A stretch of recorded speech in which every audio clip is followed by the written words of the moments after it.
this is an iHeart podcast. Guaranteed human.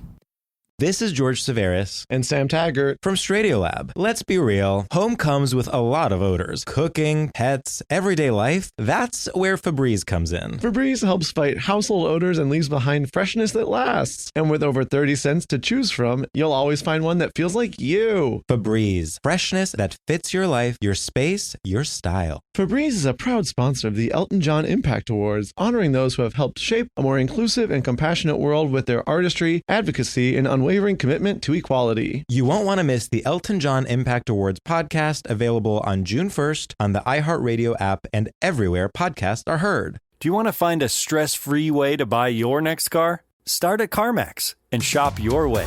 And if you want to browse with confidence, get pre-qualified online with no impact on your credit score and shop cars within your budget. From luxury cars to family rides, CarMax has options for almost every price range, including more than 25,000 cars priced under $25,000. So, hey, want to get started? Just head to CarMax.com for details and get pre-qualified today. Want to drive? CarMax. There's a difference between liking a house and actually getting it. Redfin is built to make up that difference and close the gap between finding and owning the home for you. Redfin agents close twice as many deals as other agents. So when you find a home you love, you're not a step behind when it comes to making an offer. That means less watching great homes disappear and more focus on the one you'll call home. Redfin helps turn saved listings into real addresses. Get started at redfin.com. Own the dream. Ryan Reynolds here from Mint Mobile with a message for everyone paying big wireless way too much. Please, for the love of everything good in this world, stop. With Mint, you can get premium wireless for just $15 a month. Of course, if you enjoy overpaying, no judgments, but that's weird. Okay, one judgment. Anyway, give it a try at mintmobile.com/switch. Upfront payment of $45 for 3-month plan, equivalent to $15 per month required. Intro rate first 3 months only, then full price plan options available. Taxes and fees extra. See full terms at mintmobile.com. Cool Zone Media. Hey everybody, Robert Evans here, and I wanted to let you know this is a compilation episode. So every episode of the week that just happened is here in one convenient and with somewhat less ads package for you to listen to in a long stretch if you want. If you've been listening to the episodes every day this week, there's going to be nothing new here for you, but you can make your own decisions. Mia, are you excited today to learn about Gregory K. Bovino? You know, I would describe myself going into this as an amateur but enthusiast Greg Bovino hater. Okay. I am very familiar with his work in Chicago. I'm familiar with his work in Minneapolis. I am less familiar with his other work. I'm excited to tell a higher tier of hater of one of the worst people we've ever had. Yeah, really a gem of the American law enforcement system. We're going to talk mostly today about Greg Bovino's post-career pivot, which seems mostly to be asking to have his old career back. But we can talk also a little bit about his previous career work when he was down here. He was in IB, he was in El Centro, he was in Blythe for a while. But last week, Mia, he was in Portugal. Oh, boy. Yeah. Do you want to guess why? You know, okay, going through my history of Portugal, it's a country that had a left-wing military coup that didn't go far enough, by which to say they never quite got rid of all the fascists. Yeah, a country that notably has a long history of fascism. Yes. Which is why he was there, actually. He was there in a remigration summit. Oh, no. Yeah, like... Oh. So... I'm just going to use the conference's own website here. It is a set of fiscal, cultural, economic, social, political, and logistical policies whose objective is to prevent population replacement through the reversal of migratory flows. There's nothing there about undocumented people. There's nothing there about visas, right? Because this isn't about that. This is about race and ethnicity and removing people who do not line up with what you consider to be the national race. Yeah, this is an ethnic cleansing campaign. Yeah. I mean, obviously there's like a lot of parallels in the history of all of these countries, but like, yeah, I think if you look at the most immediate one, it's, oh, this is like the shit the Nazis were talking about doing while they were building the concentration camps with like Jewish people, right? Is that they were going to like deport them all to Israel or whatever. Yeah, we'll keep moving them east. And at the very least, this is an ethnic cleansing plan. yeah, that's the explicit goal, right? Like, there is not mention in that definition of undocumented people, even the way that Bovino prefers to refer to it as illegal aliens, a term he uses a lot, and I think he sometimes uses it in quite elastic fashion, but even in this case, that is not what this conference is about. No, yeah. This is very much a conference about a white Europe. Yeah. It was organized by Martin Sellner. Sellner is a neo-Nazi who famously exchanged emails with Brenton Tarrant, the Christchurch shooter. Oh, great. Yeah, Bovino spoke about this at the conference, and he said that they hadn't met in person before, but after talking for a little while, they found they were on the same sheet of music. Incredible. Yeah, you gotta Google people, man. Like, you Google Martin Sellner, and the first thing that comes up is that he emailed Brenton Tarrant, unless I guess that's not an issue. Yeah, right. Judging by the general company he kept, I don't think that's an issue, because he's joined, like Spanish Vox Party are there, AfD are there, AfD, the German far-right party, racists from all over Europe. Yeah. We also saw the sort of racists in America who I would describe as like fancy racists, like the race science guys, right? Oh, the kind of like the beret people? Yeah. Or is it those guys, or is it the kind of newer gen, like, tech fascist people? So there's overlap between them. No, it's like the VDAR kind of tendency. God. Yeah. Oh, no. Should we explain what the VDAR? Yeah, a little bit. Go ahead, Mia. Yeah, take it. Yeah. Well, I was just going to say, at some point we're going to have Molly on. I am what you would call I guess technically a professional Nazi identifier or whatever, but I'm like a low level one, and everyone else in this network is a very high level one. So we'll probably have Molly on at some point to like actually really go into VDAR and like that kind of shit. But yeah, it's broadly speaking, it's Peter Brimelo's anti-immigration website. We're not talking about anti-immigration in terms of like discussions about what visas we should give, right? We're talking about like white nationalism. Yeah, these are like Nazis. These are people that, yeah, you know, like I don't think the U.S. has ever really had what in Europe is called like the cordon sanitaire, which is supposed to separate out like the mainstream right-wing parties from like the Nazis. Yeah. Like, we've never had that, so VDAR has been kind of more in anti-immigration circles. But it's also like, those are people that, you know, even your kind of like really, really far right, like people on the radio or politicians don't associate with because they are fairly open Nazis. Yeah, there was some stuff that traced back to VDAR in Agenda 47. I remember thinking like, this ain't good. Yeah. VDAR, just for people who like have lived a blessed life and don't know, refers to Virginia Dare, who is, I believe, the first white child or the first girl. I don't know, maybe there was a boy before, but I think it was the first white child born in the United States to settlers. One of the Roanoke people, right?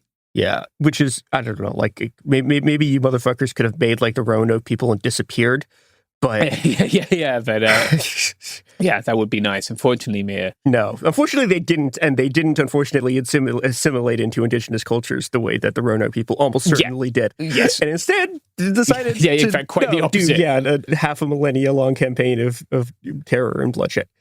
Yeah. It's interesting to see Bovino, I guess, like aligning with these. European anti-migration discussion is different.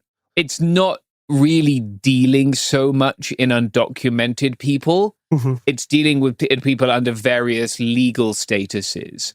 I'm not saying there aren't undocumented people in Europe. There are, but the discussion there has moved past that in a toxic way. Yeah. In a way that is like, we need to remove these people, even though they do have like legal documentation that allows them to be here. If the state says you're cool or you're not cool, like, that's not my concern. Yeah. But it's still alarming to see the bigotry move past even that, right? Like, without the pretense of enforcing the law. Yeah. And just simply being about removing people who we don't think we want to live next to because they're not white. You know, one of the groups that you talked about there, like the AfD in Germany, like this has been happening for like a long time, but one of their like slogans is remove kebab. Yeah. Right. And that's just literally like remove all Turkish people from the country. Yeah. And the AfD wants to do this There are documents that have leaked from them that are them planning at conferences to, okay, this is how we're going to remove the non-white people. This is how we're going to remove the Jewish people. This is not even like the pretense of anything has to do with the law. This is just like, we are the original Nazis. Yeah. We want to do ethnic cleansing against non-white people. Yeah. Most of the people at the conference are peddling great replacement shit, right? And they genuinely believe that is something that exists and that they can reverse it. At the conference, Bovino gave an interview. I found it on a website called Breizinfo, Breizh. It's a Breton and French language website. It's also published, I saw, in a couple of other Substacks, so I wonder if it was a pool interview that he gave. And various people translated it. I should note that I translated it from French. I don't think Bovino speaks French, so I'm imagining they translated it from English to French. And there is an editor's note that says the editor was an AI. Oh, great. So any of the quotations here, we can't attribute them directly, right? Like, yeah. We can't assume that those are the words he said in English because it's been through 3 layers of bullshit. Yeah. So, like, understand that going in. Nonetheless, I think it's a very interesting insight into how Greg Bovino sees the world. And what's interesting about that is, like, Greg Bovino was very popular in Border Patrol. Mm-hmm. He was, by the standards of the patrol, a good Border Patrol agent, right? He was liked. And I don't think he developed these opinions in the few months since he retired. No. Yeah. And like a lot of the way he talks is not dissimilar to the way Border Patrol agents talk among themselves, right?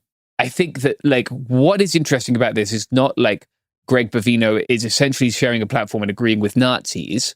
It is after 25, 26 years in more than that, 30 years in the Border Patrol, this is what the Border Patrol formed him into. Yeah. Because the point I want to make here is this shit is not something we can easily reform. This is not something we can train. If this country gets through this, and in 2028, yes, we have another election. God. We can't fucking let this keep happening, right? The tool that Bovino was deploying in Minneapolis, in Chicago, in Charlotte, in all these other cities, in Los Angeles, right? Yeah, Memphis, like New Orleans, like... Yeah, like all over the country, yeah. Yeah, it is a tool that Democrats built as well as Republicans. Yeah. And the place he's at, he got to with 8 years working under Barack Obama, with 4 years working under Joe Biden. Like, we need to understand what we are diverting a fire hose of money towards. Yeah. With the Border Patrol, right? And I guess we can just start with where Greg Bovino started, which was comparing himself to Nazi General Erwin Rommel. Great. Yeah, right out the gate. He also compared himself to Patton and T. Lawrence. You know, like historically, it makes you wonder. Yeah. I think he probably has some kind of clean Wehrmacht thing going on in his head where they're just soldiers and he can respect both of them for their tactical prowess, you know, like... Mm-hmm. He says, quote, they grasped the overall strategy where others in government or in the political class did not see it or refused to see it. Strategic expertise combined with field command, especially in chaotic exposed events, is very rare. I also listened to a couple of podcasts that Bovino did with a former Border Patrol agent who used to work in San Diego sector. And you hear this a lot, right? Talk about battle, talk about soldiers. Bovino sees himself as like a general and Border Patrol as his soldiers fighting in a war. Yeah. That's not what they do. No. Clearly they see it as that. I understand why, because like they've gone around the country generating so much ill will that everywhere they go, people fucking hate them. Your actual job, and there's something we saw in Chicago, is dragging screaming babies out of their fucking homes and putting them in camps. Yeah. I think this is going back to the thing you were talking about earlier about this not being something that's reformable, is that, that task is what Border Patrol was built for. That's what it was doing under all of these administrations, just fucking dragging people screaming from their homes in the dark of the night. And like, the only way you can get people to do that is by creating a crucible that creates Nazis. You can't have compassion for the people whose families you're tearing apart, right? Like, people should read Jen Budd's book if they want to know what going through Border Patrol Academy is like. So let's give a trigger warning that Jen was sexually assaulted and writes about that. Border Patrol has a very high rate of sexual assault, right? Border Patrol is 95% male. I have seen people in Border Patrol who do have compassion, and then I have not seen them anymore. Like, it drives those people away. They have a high dropout rate. And like, I think there are people who genuinely believe that what they will do is keep their community safe and rescue people who get stuck crossing the border in the desert, adjudicate them a fair process, deliver them to a fair process, and they will do the best they can. I don't see those people remain in the patrol for very long, right? Like, I interact with, obviously, like, the stance of this podcast is that you should remain silent, not talk to cops. But like, I interact with Border Patrol agents more often than most people do, right? That is the nature of my job and the place I live and the places I go. And like, I think these days the recruiting they're getting a lot of people who are coming in starting like this. But I don't think that's always been the case. Like, I understand that there are people also in communities along the border where there's very little economic opportunity, and then this is the only chance they have. But I see those people get spat out. Like you said, Mia, if you are going to train people to tear families apart, then you have to train them to hate. And I think that is what we see in this, right? Like, it's really interesting. Bovino tells his own story a little bit, and he tells his own story on this podcast I listen to as well. He starts with Operation Don't Let Him Ride. Are you familiar with Operation Don't Let Him Ride? No. Okay. So you have to go all the way back to 2010. Oh, God. In Las Vegas, Nevada. Little tiny baby Mia. Yeah. 13-year-old Mia. Oh, God. Fuck me. I feel old. I was in grad school. And Greg Bovino, I think he's at the Blythe station at that time.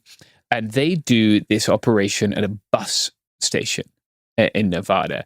It lasts for 60 minutes. It gets called off. The Nevada senator is pissed off about it. Their goal, they said, was to apprehend traffickers and to rescue people who have been trafficked or smuggled, right? In a community meeting, which was convened because the whole Latino community in Las Vegas was like, the fuck, right? This internal enforcement was not a common thing at the time. Paul Beeson, who was chief agent of the Yuma sector at the time, said, quote, "In that short period of time, we did not apprehend anybody we felt was actively engaged in alien smuggling. We did not encounter any human trafficking victims." So to me, that doesn't sound like a win. Yeah, so wait, so they were just rounding people up at bus stops. Correct. They went to like a bus depot station. Yeah, like one of the big bus. Yeah. And they just rounded people up. And yeah, exactly. So his interview with this former Border Patrol agent, he said that they apprehended more than one alien per minute of the operation. That was called Operation Don't Let Them Ride. And that operation was set for about 3 days. It lasted 60 minutes. But the interesting thing is we caught more aliens than there were minutes in the operation. It was a very successful operation, but I believe very successful. Yes, sir. Harry Reid called Hussein Obama and had that shut down immediately. But we never forgot that. We never forgot the vast amount of criminals that we apprehended in 2010 on those bus checks in Las Vegas, and the pervasive problem, even then, that we saw. And a lot of that problem came in under Barack Hussein Obama as well as Hillary Clinton. I want to note that newspapers at the time reported a number that was more than 24. Technically, let's say the operation lasted 60 minutes. That is more than 24. It would be unusual to report a number of 60 by saying more than 24, right? Yeah. What is more interesting to me is that this operation was supposed to find people who had been trafficked and people who were trafficking, and it failed. Greg Bovino seems to have seen it as a success because it just found people. Yeah. Right? People who were undocumented, people who were otherwise in infraction of immigration laws, but who were not involved in trafficking. Because for him, it seems like the goal was slightly different, and therefore the criteria for success are slightly different. Right? And this kind of fits into this narrative of him. So like, I can see why it is, especially in the context of him talking to the Remigration Conference, for him it's a win.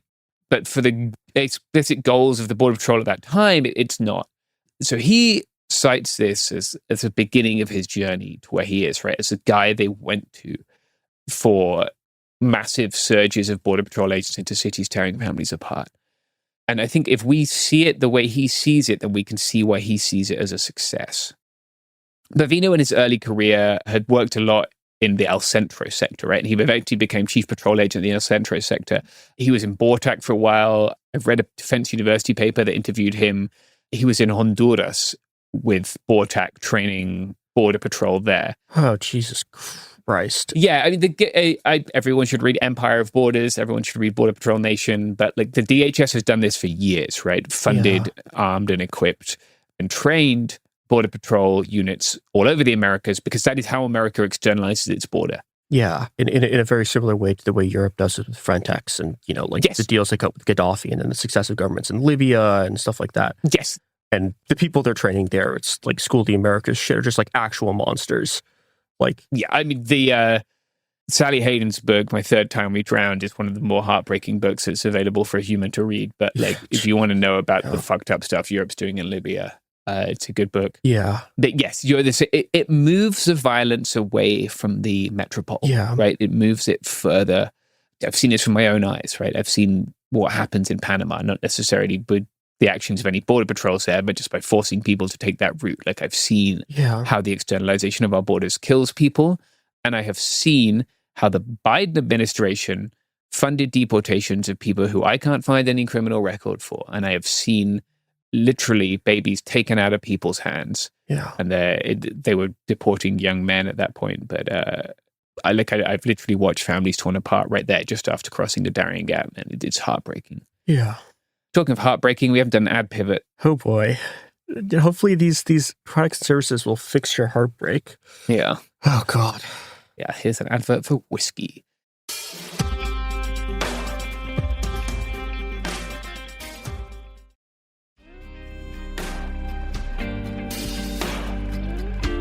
Okay, we are back.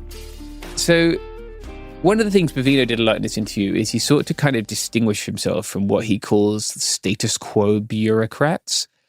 He's not wrong that like one of the roles of a chief in a sector is to speak to the press, right? He seems to be very upset that Rodney Scott and Tom Homan didn't speak to the press when they started these big operations. He says, quote, CBP Commissioner Rodney Scott and Border Czar Tom Homan not only had no experience with full enforcement of migration laws, but refused to speak publicly during operations. Their reluctance triggered the unique situation I mentioned above. I neither sought nor asked to become the public face of the operation, but for this type of operation, there can only be one. The responsibility fell to me. When you listen to those interviews he did when he was in the patrol, he wasn't as critical of his leadership as he is now. Yeah. Probably for very obvious reasons, but like the let down by leadership thing is a thing. We've seen this on the right so many times, right? Yeah, it's the classic backstab myth employed by one Adolf Hitler. Yes, yeah. Like, and in many cases thereafter. And he kind of seeks in this to differentiate field agents from like what he calls status quo bureaucrats, right? And he is genuinely very popular among field agents. Like, and he did like grow through the border patrol, right? Like he's not a guy who like came from somewhere else. Like he has a 30-year career. He's done like mountain interdiction stuff down in the Hukumba wilderness. Like he's definitely like had his boots on the ground. I think they like that.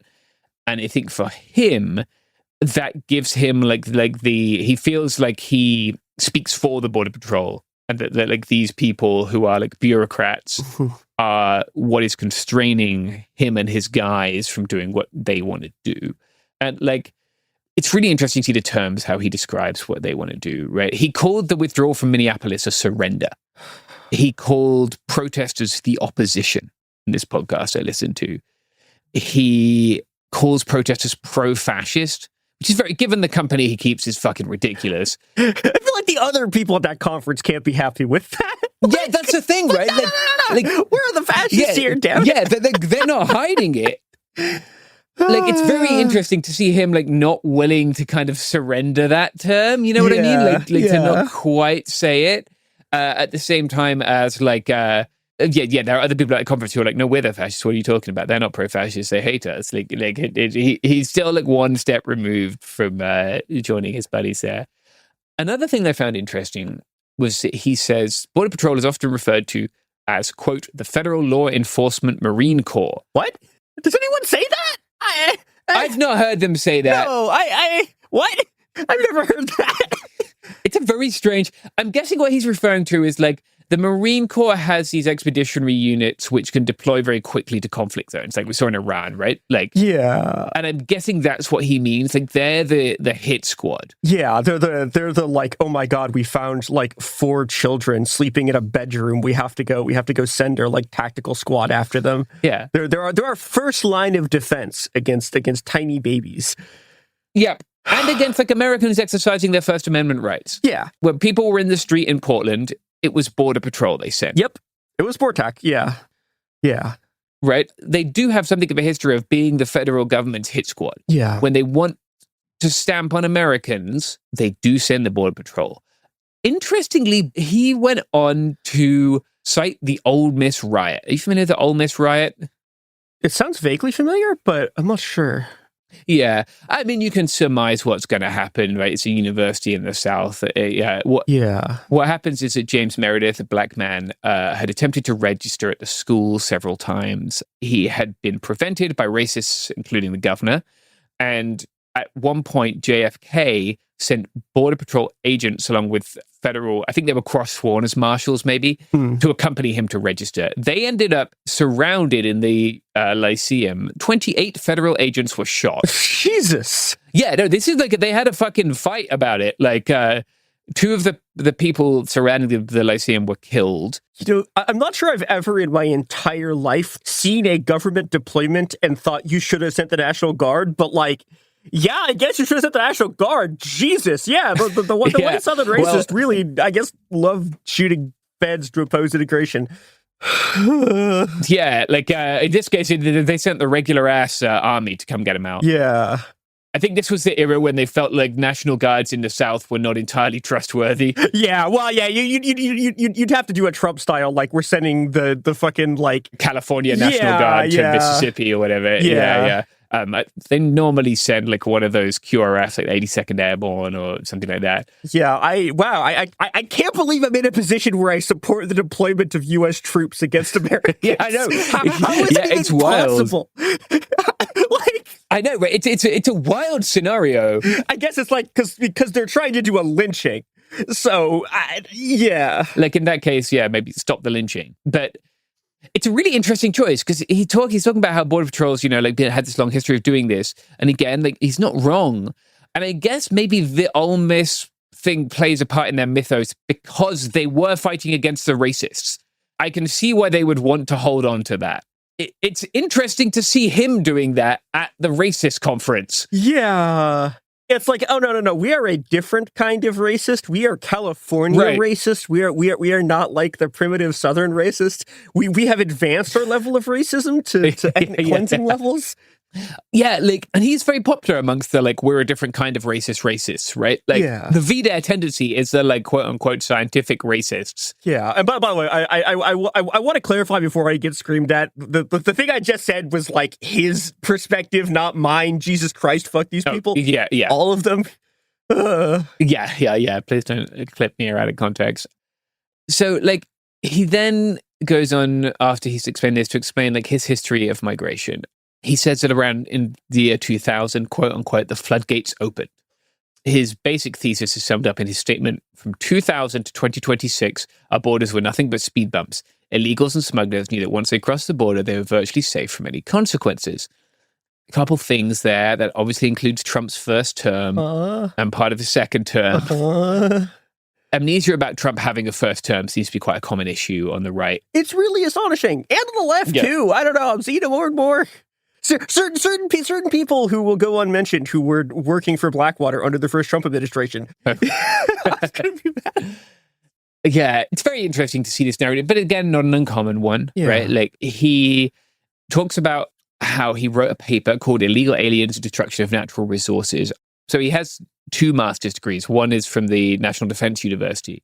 And I'm not sure if that's his second master's thesis, which I'd be interested to read it, but I haven't been able to find it. I'm not sure NDU makes master stuff public, and I think generally how it works is you have to opt to make it public. Ooh. Like, I'm interested to know, is this kind of eco-nativism? Is it like carrying capacity shit? Like what? Yeah. It kind of, the other thing it kind of reminds me is you get this from Scandinavian racists where they're they have this line about the welfare state where the welfare state is a fire and you can only have so many people huddled around the fire. Huh. Yeah, and it's okay, yeah. Well, God. We see this lean, we saw a lot from Mike Lee, right, when he was attempting another pathetic excuse for selling off our public lands. Lee was saying how so much of our wilderness areas are destroyed by migrants, so we have to destroy them and sell them to protect them. The logic of Mike Lee is unknowable, but I'm interested to read that. If anyone, if anyone's a library ninja, get in touch. I'd love to find that out. He spent a great deal of time explaining his 100 million number, and he refers to these people as illegal aliens, right? But he contrasts this with the number of 20 million. He says that comes from Pew Research, and he says that it hasn't changed since the 1970s. What? That is not a statistic which is played out in Pew's published documents. I'm looking here at a 2023 paper from Pew. The number of unauthorized immigrants in the United States, 1990, 3.5 million, 2000, 8.6, 2015, 11.0, thanks Obama, and up to 14 million in 2023. He claims it's been 20 since the 1970s. Obviously, he's not giving a source here, but he claims Pew has said that, and that's not what I found from Pew. He sort of arrived at this $100 million number. First, he said he was looking at some stuff from investment bank Bear Stearns. I don't know what he was looking at. Why? Yeah, it's very strange. He then goes on to give the only hard statistics he gives. He's talking about Charlotte, North Carolina here when they were doing Operation Charlotte's Web. Estimates indicated that 30% or more of commuters were no longer traveling. This means at least 30% of them were most likely illegal immigrants. What? This is based on traffic delays. It's the number. He's getting the amount of time people spend in traffic. He's going on Google Maps.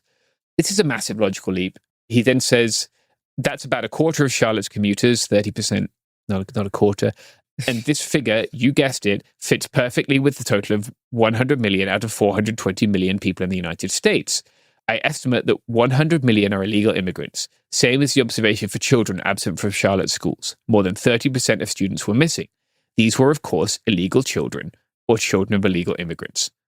The category of illegal children, fascinating choice of words. Oh, God. I'm guessing he's talking about undocumented kids or kids whose parents are undocumented, as separate categories there. But there are many reasons, I don't think we have to explain this to listeners, why some people might not have wanted to be out and about or at school when Border Patrol are dragging people out of cars and smashing their windows. Yeah, this is an extremely common thing, which is not wanting to die. I want to point this out, too. They shot, American citizens. Not that it's, worse to shoot an American citizen than a non-citizen, but, no, but it doesn't matter. They did that. Everyone knew that they had done that. Yeah. They did that in Chicago. Yeah.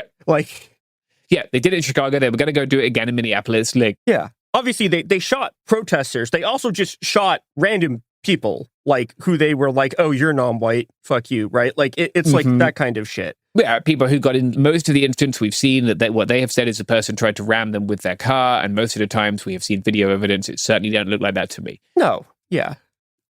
Yeah, this idea that 30% of students are therefore undocumented people is ludicrous. Yeah.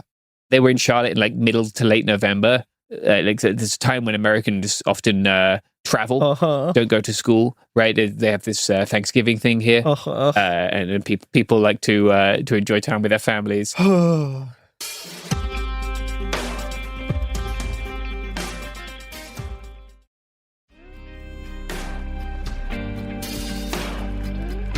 He then goes on to talk about the differences between US and Europe. There's a phrase here that I want to read. Again, I want you to understand that this is translated twice. Uncontrolled immigration to the United States now poses the greatest threat to our culture and our very existence. This goes for you in Europe too. If and when we manage to get past these cumbersome bureaucrats and politicians, the grassroots will take care of it for us. The precise tactics for removing those who need to be removed may take different forms in Europe and the United States. The grassroots will take care of it for us is between M dashes. I don't know if he means the grassroots will vote them out. Otherwise, that seems like a pogrom, right? Yeah, that's not good. Yeah. Yeah, that just seems like an ethnic cleansing campaign conducted by people. I want to be but Because that's a really scary concept, right? Like, yeah, but also, yeah, it's an AI translation that was then translated by you. And I don't know how your French is these days. My French is fine, but like, yeah. I forget who said all translation is an act of violence, but yeah, like humans doing translation is an act of violence. AI doing translations is like the fucking future Terminator bullshit where the machines have killed everyone. Like, yeah, like a lot really is lost in translation. In between the M dashes, the French is La base populaire s'en chargera pour nous. So, yeah, come at me, French speakers. Let me know if you think there's a better translation for that. He then goes on to try and like not blame Trump, which was interesting. Said, I don't believe Trump has abandoned his campaign promise. I believe that his advisors do not bring him back to reality on the ground. And then skips a little here. If I had to do it again, I would have briefed Trump directly several times rather than relying on this inner circle who might have interests elsewhere. Trump is the best president I've ever worked for. I believe he will return to that campaign promise soon. Again, it's kind of a fashy thing, right? Like, it wasn't the leader, it wasn't the dear leader, it was the people who failed to reflect the dear leader's thought. Yeah. It's very interesting to see him speaking so clearly this way. Like, there's two ways he could be going with this. He could be angling for his job back. To be clear, right, the reason we don't have Norman Bovino anymore, in my opinion, is that after ICE and then CBP both murdered US citizens in the plain light of day on camera, and then took to the television to lie about those US citizens in the hours after they murdered them, they became too toxic for even the Trump administration to touch. Yeah. They were staggeringly unpopular. Everyone fucking hated them. Like, yeah. You literally lost like the old guys with NRA hats at the gun range who I sometimes talk to. Like, yeah. Fucking, again, I can't keep coming back to like, they lost fucking Kurt Warner, who like, is like a quarterback who has never once talked about politics ever, and is like made like a documentary that was like a bunch about like his like faith journey, right? And they like when Kurt Warner is being like, "Hey, what the fuck? Like, you're losing the conservative football guys." Yeah, I mean, you shoot a white man on his knees in the street in the back. Yeah, while you're beating him up. Yeah. That's how you lose Americans. Yeah, that's how you lose Barstool. Like, it's hideous. Yeah. He kind of has two choices, right? Like, he can go into the consulting world. He can go into the grifting world, right? And just become like a podcast grifter. Welcome to the club. Or he can go into politics. And I wonder which, like, he's kind of left two of those pathways open, right? Like, he can kind of podcast grifter or politics. Well, and you can do both now too, I guess. That's true. Yeah, like, yeah. See the head of the FBI. Too much. It was too much for Dan Bongino. He retired and returned to the pod phase. True. I guess it's like our noble like Health and Human Services Secretary, the latest shit-eating Kennedy or whatever. Like, can still do that shit. But but serial podcast guest. I just want to come back to like, we need to reflect on this now, right? Like, we're doing primaries for the midterms right now. The Democrats have doubled down on same old shit almost everywhere across the country. Like, we have seen some better candidates, right? But like, I understand that like the pathway to a beautiful life is not through the Democratic Party. But if they are incapable of seeing that this isn't something that we can reform, if they do what Biden did in 2020, which is like, oh, they just need more money. Yeah. This ratchet will continue to only move in one direction, which is towards the brutalization of more people. Yeah. Just on a very basic level, like having a massive institutional apparatus that produces Nazis and gives them the authority to do the thing that the Nazis want to do is not a way that any kind of democracy can survive. Yeah. And that's what we've seen. To paraphrase, we have created an entity which is exempt from the law in order to enforce it. Yeah. We can't keep up with that. And like, now is a moment, I guess, that demands bravery. And from the Democrats, I've seen cowardice. Yeah. And like, if they continue to be cowards right now, we're going to go so far down this path that there's no coming back. Yeah. And I don't fucking know. But I think that's something we really need to reflect on. Yeah. We have 20,000 Bovinos. Yeah. Who we've given guns and training and authority to. Yeah. And who we've allowed to kill people in our streets and not face accountability, right? Yeah. like I am not a county attorney appreciator generally, but like it makes me happy to see that Hennepin County attorney go after the ICE agent who shot someone through their front door and then lied about it. Like, if liberal democracy can't do any of that kind of stuff, then it's worthless. It doesn't mean anything anymore. Yeah, and it won't, and it won't be a democracy afterwards, right? Yeah, like, it'll die. It made its own bed to die on. There's examples of this fucking everywhere, right? But like the Biden administration was tragedy as farce of like Allende promoting Pinochet. Yeah, like that's a thing that he did. He promoted Pinochet, right? Yeah. Like, if you don't get rid of the people who want to fucking kill you, and you instead give them more power, they're going to fucking kill you. Yeah. And like what Biden they tried pretty hard to retire Bovino because he would talk a lot about the situation at the border and the Biden administration, but they didn't. No, they didn't. And then also, like, they made more of them. Yeah. And also they threw as much money, like the money that your kid doesn't get for free meals, it's because Border Patrol has Black Hawks. Like, yeah. Yeah, that was a heartwarming and inspiring episode of It Could Happen Here, a podcast about things falling apart. Yeah, but hey, we beat the Nazis once, we can do it again. Yeah, and Minneapolis beat these people. That's the other thing, right? Like, they won. Yeah. They came out and they stood together as a community. They didn't focus on trivial bullshit that divides them. They looked out for one another. Border Patrol thought they were in a battle, and if they were in a battle, then they did lose it.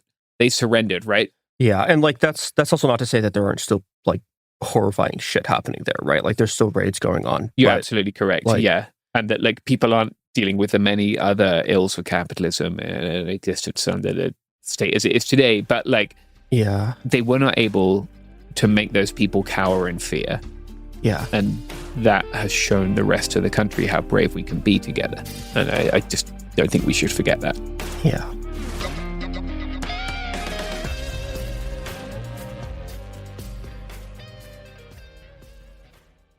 This is Jenny Garth from I Choose Me with Jenny Garth. You know, history is full of surprising little details. And laundry? Turns out it's got its own fascinating story too. Because not all detergents are created equal. Tide liquid laundry detergent isn't just clean, it's boosted clean. For cleaner, whiter, brighter, and fresher results compared to Tide Simply. And those stubborn stains that always seem to show up at the worst times? Tide tackles 100% of common stains for every load, every time. Now, if grease is your nemesis, think food spills, cooking splatters, Tide's got 10 times grease-fighting ingredients compared to bargain brands. And it works in a machine, in any water condition, on all your machine washable fabrics. It's no wonder Tide was America's #1 detergent in sales last year. So if it's got to be clean and it's got to be fresh, it's got to be Tide. Shop now at your local retailer. Tide is a proud sponsor of the Elton John Impact Awards, honoring those who have helped shape a more inclusive and compassionate world with their artistry, advocacy, and unwavering commitment to equality. You won't want to miss the Elton John Impact Awards podcast, available on June 1st on the iHeartRadio app and everywhere podcasts are heard. Hi, it's Karen and Georgia from My Favorite Murder. We cruised around LA in the Hyundai Ioniq 5 and dove into the fascinating life of actress and inventor Hedy Lamarr. Want the full story? Take a listen. She starts dating Howard Hughes. And in fact, she helps him design a faster plane. So she finds the fastest bird and the fastest fish and sketches out a drawing of what the two would look like as a plane. And that becomes the plane that we know today. And he calls her a genius. Check out our new episode spotlighting groundbreaking innovators like Hedy Lamarr and Billie Jean King. Presented by the Hyundai Ioniq 5. Goodbye. A burst pipe. A dead water heater. The AC calling it quits. Who do you call? HomeServe is an easy way to handle unexpected home repairs with plans covering stuff basic homeowners insurance usually won't. Instead of scrambling for a contractor, you make one call to get the repair process started. Join the millions of customers who trust HomeServe right now. Go to homeserve.com/podcast for 50% less your first year. That's homeserve.com/podcast. Savings compared to renewal price void in Florida. This is Rob Gronkowski from Dudes on Dudes with Gronk and Jules. And talk about a perfect partnership, I'm here to tell you about protecting your end zone with Dude Wipes. If you're still wiping with toilet paper, you need to listen up. Dude Wipes are a wet, extra large flushable wipe that leave nothing behind in your behind. because they are wet, and we all know wetter cleans better. Unlike dry wiping with toilet paper, Dude Wipes clear instead of smear. Goodbye dingleberries. Goodbye itch and irritation. Plus, if you take Gronk-sized grumpies, or as I like to call them, Gronkies, baby wipes won't do. You need extra big Dude Wipes to handle the job. And they come in different scents and pack sizes, including a single-use, on-the-go pack that you can take wherever you go for that home field advantage. So don't fumble the ball with toilet paper. Stop being an a-hole to your b-hole and start using Dude Wipes. Available on Amazon and major retailers nationwide. Dude Wipes. Best clean, pants down. ISIS, Al Shinrikyo, and Christian Zionism. At first glance, these movements appear to have almost nothing in common. One is a transnational but territorially weakened terror network, most active in the 2000s and 2010s. One was a fringe Japanese doomsday cult from the 90s, and one remains a powerful political movement embedded in the heart of the US, the world's premier imperialist power. Their ideologies may be irreconcilable, their enemies may be different, and their methods even may vary from guerrilla warfare to political lobbying. And yet, they have more in common than meets the eye. Welcome to It Could Happen Here. I'm Andrew Sage, or Andrism on YouTube, and I'm joined today by Garrison Davis. Hello. Welcome. So my goal is to try and understand these movements through the lens of ideological totalism, which was a specific theoretical framework developed by Robert J. Lifton to identify the outcome of a successful thought reform process, characterized by Dennis Turish and Tim Warforth in On the Edge as a, quote, mood of absolute conviction which embeds ideas so deeply in people's heads that they grow inoculated against doubt. Ideas cease to be provisional theories about the world and instead become sacred convictions, dependent on the word of hallowed authorities for their validation rather than evidence. End quote.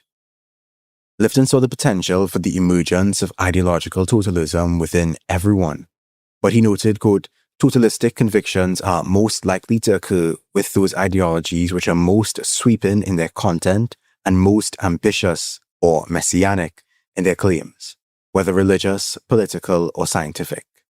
The 8 criteria that he identified for thought reform were milieu control, which is the control of communication and information within the environment, mystical manipulation, which is the orchestrating of spontaneous events to serve the group's message, the demand for purity, which divides the world into black and white, good and evil categories, the cult of confession, which pushes members to confess past sins and personal failings to the group, the sacred science, which elevates the group's dogma to an unquestionable truth, loading the language, which is using jargon or cliches to minimize critical thinking, doctrine over person, which subordinates individual experiences and identity to the group's beliefs, and finally, the dispensing of existence, declaring that only those in the group have the right to exist. Now, not all of these factors may be at play for each of the specific movements that I would have mentioned, but we still see the outcome of this ideological totalism in each of these movements to varying extents. The systematic erosion of individual autonomy in favor of an unassailable authority. Whether we're speaking about ISIS or Shinrikyo or Christian Zionism within the evangelical movement, or in any other case, we will see how movements replace individual identity with a collective programmed persona, where loaded language and thought-terminating cliches make dissent literally unthinkable, where the enemy other is manufactured, and where power is concentrated so tightly that the leader or the dogma becomes the only source of truth. So the foundation of ideological totalism is the destruction of nuance. To build a cohesive us and them, they must be clearly defined and definitionally polarized. First comes the categorization, where the complexity of human identity is reduced into a single, non-negotiable trait, be it religion or nationality or ideology. And then comes dehumanization, which is stripping the other of human qualities, transforming them from a person into a threat, impure, an infidel, an obstacle. And finally, there's enclosure, which creates social or psychological walls that prevent the us from interacting with them. This ensures that the only information the group receives is that of the other's perceived malice. In the context of groups like ISIS, the us versus them engine is expressed both ideologically and through physical violence. By committing acts of terror, the group forces the rest of the world to recognize their boundary. There's no cross-contamination to be had with the infidel world. No middle ground. You're either a part of their struggle for a global caliphate or you're an enemy to be eradicated, whether you consider yourself a Muslim or anything else. With Shariku, the cult's us versus them engine operated through isolation in communes and the severing of external ties. The them was defined as the corrupted world or the spiritually dead, and the group sought purity and enlightenment, so they targeted the individual's existing social networks, family, friends, mainstream society, labeling them as sources of contamination. By cutting off the member from the outside world, the cult ensured that the only reality that existed was the one provided by the leader. And with the political, religious, Christian Zionists, the us versus them engine is built through a historical and eschatological narrative that sees the entire secular world as enemies to the apocalyptic ambitions of Christ's return. They are frequently warned to avoid worldly influences, temptations from the devil that might skew them from the righteous path. The other, in all these cases, is successfully stripped of their humanity. The destruction of the them becomes a logical necessity for the survival of the us, and the isolation ensures the group's total control over an individual's interpretation of reality. Interesting how all these various cultish elements build on or use the techniques written about by like Carl Schmitt, the friend-enemy distinction, and how like creating groups like this, you have to choose like a border point, to choose the point that determines what we are and what our enemy is, and then in order to keep your group active or like safe, that border has to be moved. It has to always be like pushing. It can't actually stay at the same point. And you see that movement with all of these groups, right? They have this like millenarianist, like apocalyptic focus, but they're still like moving towards this like larger enemy population. Yeah, I mean, you see it in, like I mentioned, ISIS has erected this barrier that separates them even from Muslims who may share some of their other religious convictions, but do not share their political ambitions. Yeah. You see it with the evangelical movement, which distinguishes themselves from other Christian sects as being heretical or not fully committed to the word or have gone astray in some way. Yeah, I mean, you can see that with the evangelical leaders and like the president picking fights with the literal Pope of the Catholic Church. Yeah, I mean, the beef between the Catholics and the Protestants go kind of far back. You supposedly share this scripture or this overarching like religious framework, and yet there's still a desire to delineate, to separate, to define an enemy even within that cohort. And a lot of those like current differences, they do relate to like military action in the Middle East and what's happening in Palestine, like specifically. And I found that to be an interesting connection as you're talking about, specifically like Christian Zionists and how the situation in the Middle East is extremely important for their apocalyptic worldview. And that is like one of the key differences between like evangelical Christians and, the current stuff like that the Pope is saying, which is, very much opposed to what's happening in the Middle East. Yeah, because they've constructed this very robust eschatological framework, which is the next thing that I wanted to get into.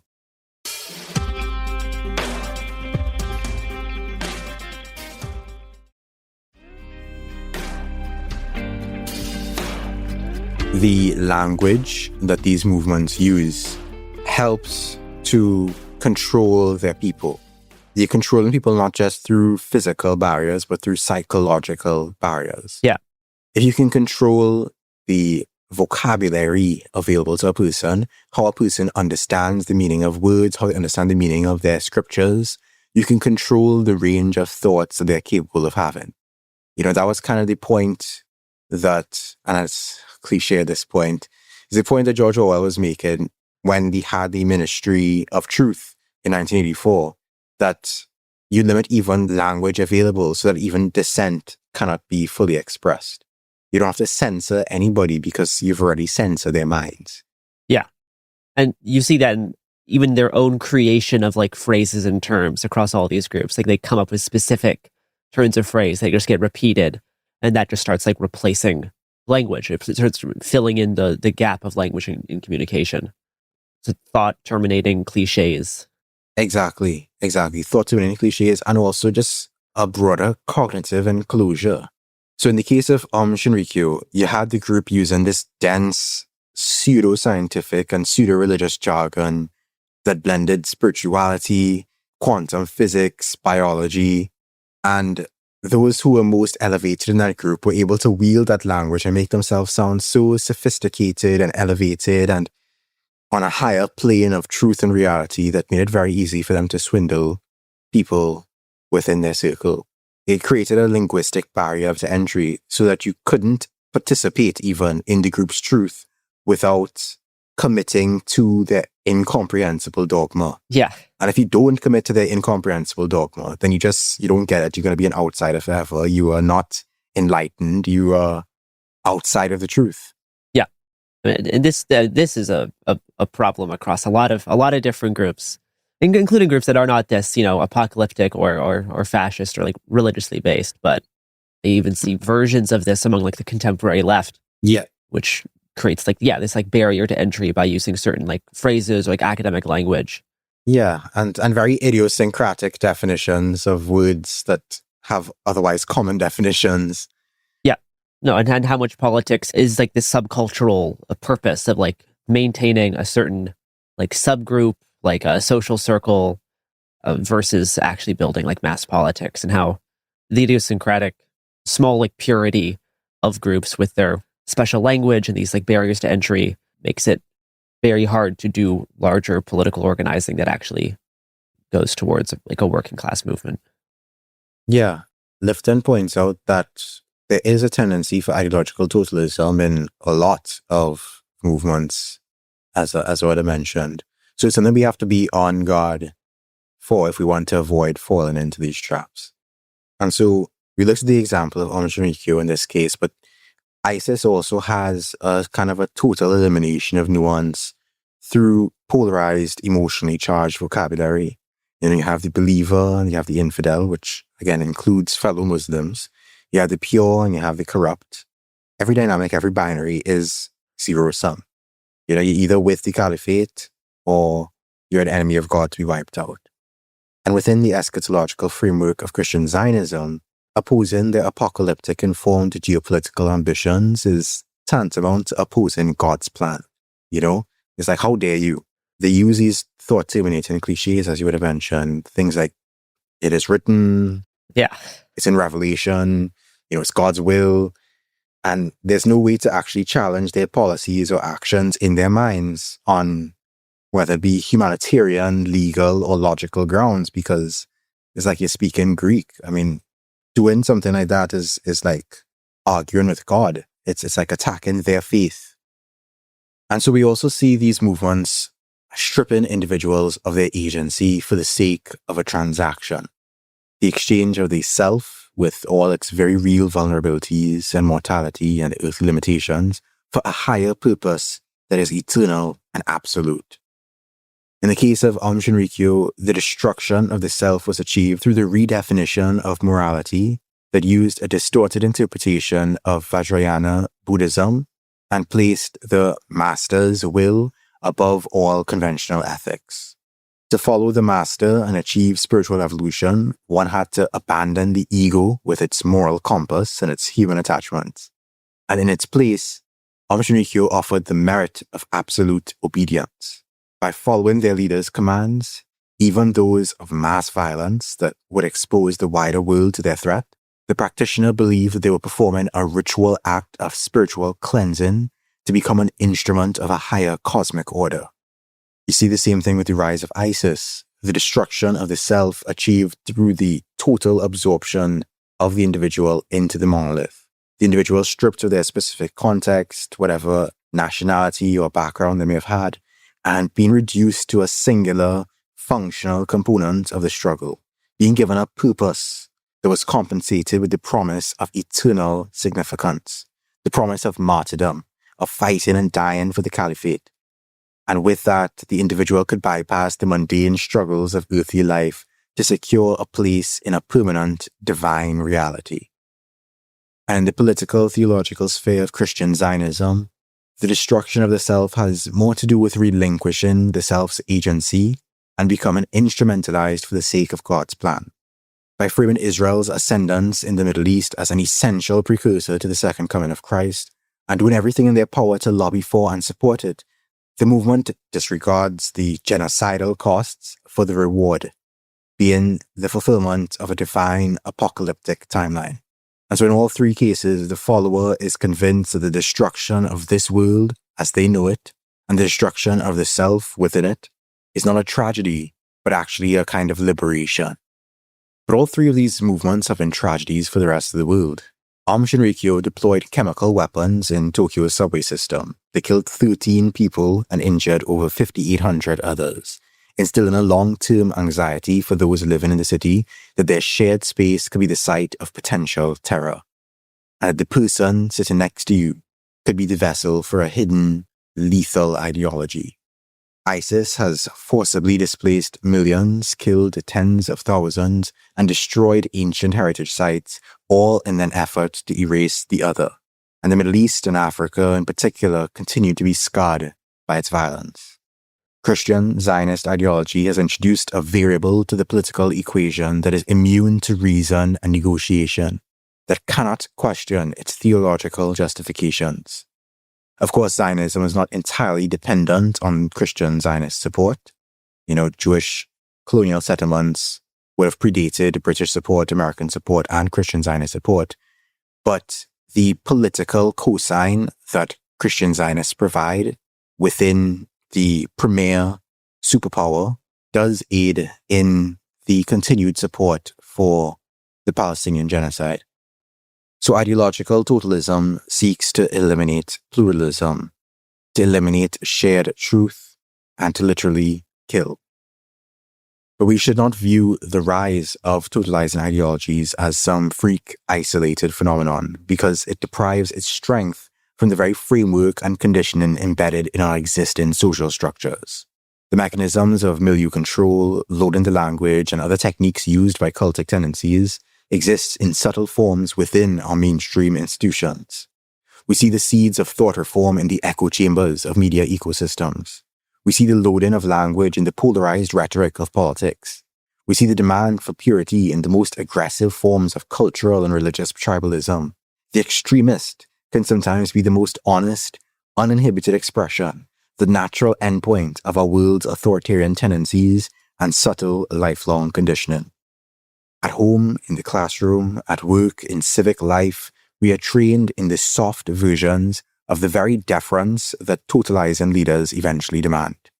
We are conditioned to respect authority without question, to prioritize the greater good of the institution over individual agency, and to accept official narratives as the only valid reality.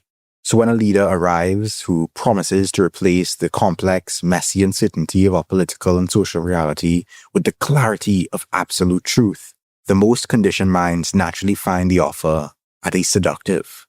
And so this disease caught through social conditioning must be treated by a fundamental reclamation of the individual's capacity for critical thought and autonomy. We have to move beyond the mere consumption of information to the active interrogation of it. This means cultivating the ability to recognize the traps of thought reform, the logical fallacies, the loading of the language, to recognize when an ideology is attempting to bypass our reason in favor of our emotions. The primary defense against thought reform is the refusal to let any authority, religious, political, or otherwise, become sacred and beyond questioning. Yeah, I think that point that you made towards the end there, but like this thing just being the most visible consequence of the contradictions of our current social system is like really important. Mm-hmm. Is because we're all sorting through the same sorts of causes that produce groups like this or produce the people that move into groups like this, and we might sort these out in different ways, but in the way that they do it, it's not fully alien. It's just a very visible outward manifestation of the same sorts of internal contradictions. And like fascism feeds on these same things. You can see how much fascism like overlaps with a lot of the stuff that you're talking about here. Yep. And it seemed kind of like suicidal tendencies, this destruction of the self, right? That is dealing with those same sorts of like social tensions and internal contradictions that produce like outbursts of antisocial behavior like this, or in some cases like genocidal behavior. Yeah. I think it's very much resultant of the structure of our world system. You know, the stresses, the anxieties, the pains and pressure points. And, you know, we are all different as individuals. And I think that some people respond to these conditions in ways that are very much either self-destructive, externally destructive, or both.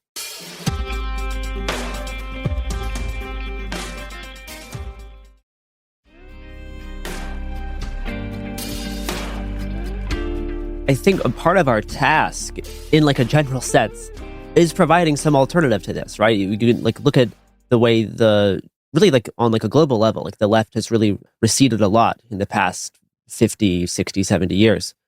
And that leaves a lot of, you know, people who are trying to look for this sort of purpose, right? They're trying to understand the contradictions of the world, and there may not be a humanistic option for that. So it gets directed into much more destructive ways sometimes. You can see like what happened in Rojava with like democratic confederalism as like, right, they actually did that, right? They saw what was needed and they did it. And it's directly opposing the sort of alternative version, which is ISIS, which is like super interesting, right? But I think we have the same problem here, but we don't really have like a strong like alternative to that, right? Like a healthy and growing like working class movement, which attempts to actually solve the sort of problems that are in the world that these sorts of other things like feed on, right? They grab onto these very, very present problems and apply an emotionally soothing response to it, even if it is self-destructive. Yeah. The work of building an alternative and demonstrating it and showing people live in it, I think is very, very important. Yeah. I also think that when you consider the fact that the hallmark of totalizing systems is the elimination of the other and the criminalization of dissent, our antidote, our alternative has to embrace, it has to be committed to diversity of thought and expression. And I also think that it has to be willing to sit with conflict, to sit with tensions. Yeah. To allow them to engage with each other without trying to just override it with some false unity. Those tensions and conflict are like important. And that is how we will like develop our thought and develop our movement forward. You have to have those tensions. You have to have that conflict and disagreement, which will, you know, hopefully produce more positive outcomes. Yeah, hopefully it's generative conflict and not destructive conflict. Yeah. Yeah, and I mean, and some conflicts can be generative if we accept that they can't be resolved. Yeah. I think part of what makes some conflicts destructive is this effort to kind of just paint over them with some kumbaya sense of, oh, we'll just unify. Like, that's not consequential, or we'll figure it out, or that's just how it is. And I think we have to be willing to be uncomfortable with not having the answers, and maybe never having the answers in some cases.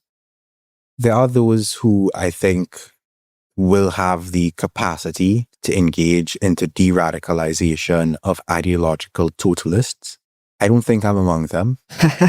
And I think that there are others that we can care outreach towards. Yes. I get irritated sometimes when I see people who believe that the focus of our attention right now as people trying to build an alternative, trying to build a better tomorrow, that our focus should be on trying to de-radicalize right-wingers.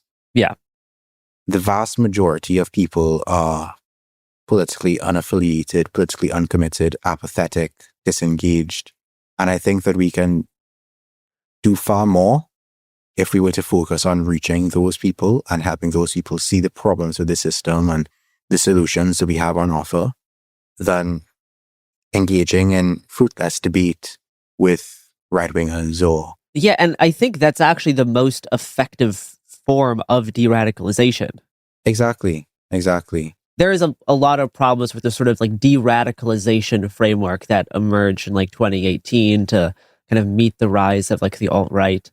A lot of it doesn't work. A lot of it can be fruitless, but there is like a noble intention behind it. And I think the best way to actually do that is by just providing a healthy alternative that does appeal to most people. It doesn't need to be catered towards someone who's on like the right or like the far right. Because in a lot of cases, those people are suffering from the same sorts of problems that the rest of people are. They've just found a false solution for it. And so if you're able to provide a better solution, a lot of them will move over. There's really very few that are like true and tried, like ideologically committed, right? There's some, and they're maybe very vocal on the internet, but that's not actually like most. Yeah, and also the internet is at least half bots at this point. So, yeah, you take some of those internet discussions with a grain of salt in terms of being representative of any population significantly. But I did have some tips with regard to outreach for those who may have a special interest in it, or maybe have a loved one that they really want to help, where they see being immersed in an ideologically totalistic environment. For one, directly attacking a person's core beliefs are going to trigger something called the backfire effect, which is where contradictory evidence actually strengthens their conviction because their identity is now fused to their ideology. So an attack on the idea is perceived as a mortal attack on the self.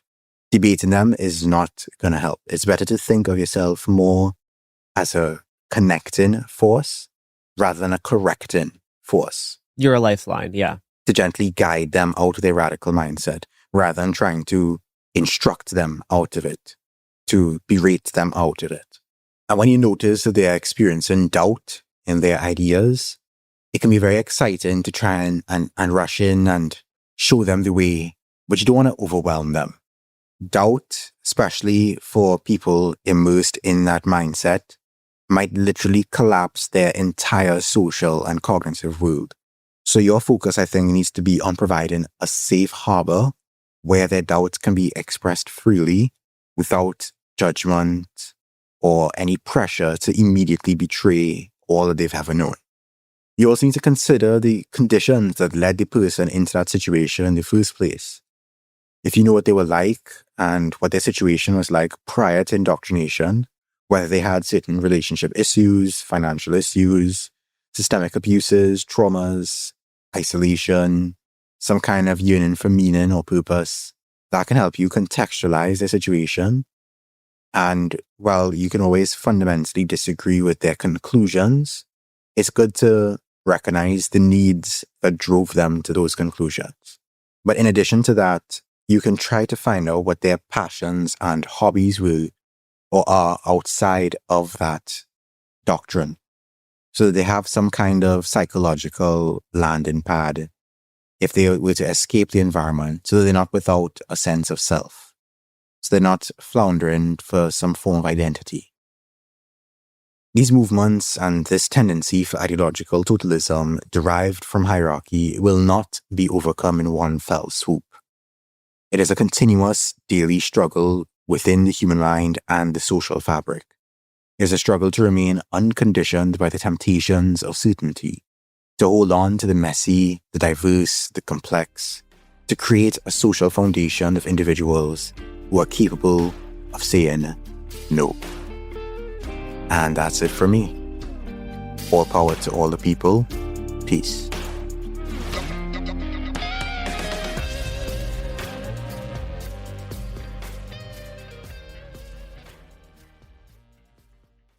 This is Jenny Garth from I Choose Me with Jenny Garth. You know, history is full of surprising little details. And laundry? Turns out it's got its own fascinating story too. Because not all detergents are created equal. Tide liquid laundry detergent isn't just clean, it's boosted clean. For cleaner, whiter, brighter, and fresher results compared to Tide Simply. And those stubborn stains that always seem to show up at the worst times? Tide tackles 100% of common stains for every load, every time. Now, if grease is your nemesis, think food spills, cooking splatters, Tide's got 10 times grease-fighting ingredients compared to bargain brands. And it works in a machine, in any water condition, on all your machine washable fabrics. It's no wonder Tide was America's #1 detergent in sales last year. So if it's gotta be clean and it's gotta be fresh, it's gotta be Tide. Shop now at your local retailer. Tide is a proud sponsor of the Elton John Impact Awards, honoring those who have helped shape a more inclusive and compassionate world with their artistry, advocacy, and unwavering commitment to equality. You won't want to miss the Elton John Impact Awards podcast, available on June 1st on the iHeartRadio app and everywhere podcasts are heard. Hi, it's Karen and Georgia from My Favorite Murder. We cruised around LA in the Hyundai Ioniq 5 and dove into the fascinating life of actress and inventor Hedy Lamarr. Want the full story? Take a listen. She starts dating Howard Hughes. And in fact, she helps him design a faster plane. So she finds the fastest bird and the fastest fish and sketches out a drawing of what the two would look like as a plane. And that becomes the plane that we know today. And he calls her a genius. Check out our new episode spotlighting groundbreaking innovators like Hedy Lamarr and Billie Jean King. Presented by the Hyundai Ioniq 5. Goodbye. This is Julian Edelman from Games with Names. As a fellow dude, do you ever get that not so fresh feeling in your butt? That's because you're probably using the dry stuff to wipe. Wet, extra large, flushable dude wipes get what toilet paper leaves behind in your behind. You wouldn't clean the tail end of your truck with dry paper towels. So why would you wipe with dry toilet paper? Wetter just cleans better. With dude wipes, there are no more dingleberries, no more itch and irritation, just a deep, down the seam, confident clean. Plus, unlike baby wipes, dude wipes are extra big for adult hands. You're not a baby, so keep them on hand so you get nothing on your hands. And speaking of on hand, dude wipes come in different scents and pack sizes, including a single-use, on-the-go pack that you can take anywhere for that home field advantage. Stop being an a-hole to your b-hole. Drop the toilet paper. Available on Amazon and major retailers nationwide. Dude wipes, best clean, pants down. Taco Bell's new jalapeno citrus salsa adds a tangy twist to the Cantina chicken menu. A sweet and spicy, bright, citrusy burst of flavor made with real red jalapenos and guajillo chilies. Try it with a rolled quesadilla, and you will absolutely be, well, I don't want to give it away. You need to try it for yourself. New jalapeno citrus salsa, the sauce with main character energy. Get it with anything on the Cantina chicken menu for a limited time, only at Taco Bell. At participating locations while supplies last. When we think of globalization, we often think of trade and late 20th century technological interconnection and the movement of capital. But there was another kind of globalization emerging in the late 19th century. And that was the globalization of resistance. In the closing decades of the 1800s, a network of ideas, outlaws, and revolutionaries would emerge to challenge the empires of the time. Welcome to It Could Happen Here. I'm Andrew Sage, Andrewism on YouTube, and I'm joined again by Garrison Davis. Hello. Welcome again. And in this episode, using the research of historian Benedict Anderson in Chapter 5 of The Age of Globalization, I want to look at this period in history where the tools of empire were appropriated by the very people the empire sought to suppress, to link anarchist prisoners in Montjuich to intellectuals in Paris, to agitators in Cuba, to nationalists in the Philippines. Now, the story doesn't actually begin in Montjuich prison in Barcelona, Spain, but our narrative begins there. Following the June 7th, 1896 bombing in Corpus Christi, 300 people were imprisoned in a wave of Spanish state repression. Among those caught in the crackdown was Fernando Tarrida del Marmol, a Cuban Creole whose background connected him to both metropole and colony.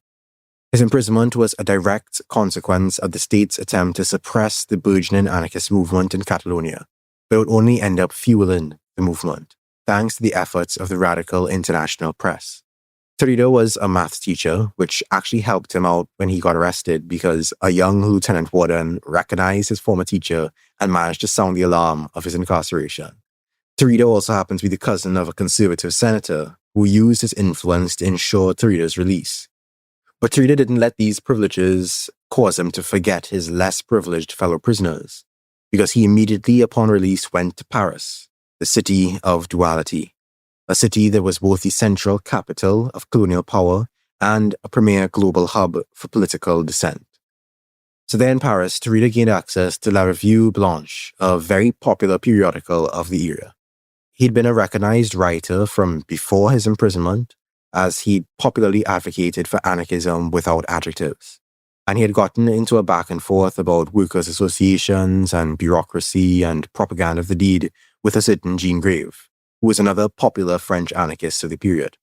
So in La Revue Blanche, Torrido published his personal, brutal experience of imprisonment and contextualized it as a broader political indictment by connecting the gruesome suppression of dissent in Barcelona to the exact same mechanisms being deployed in the Spanish colonies of Cuba, Puerto Rico, and the Philippines.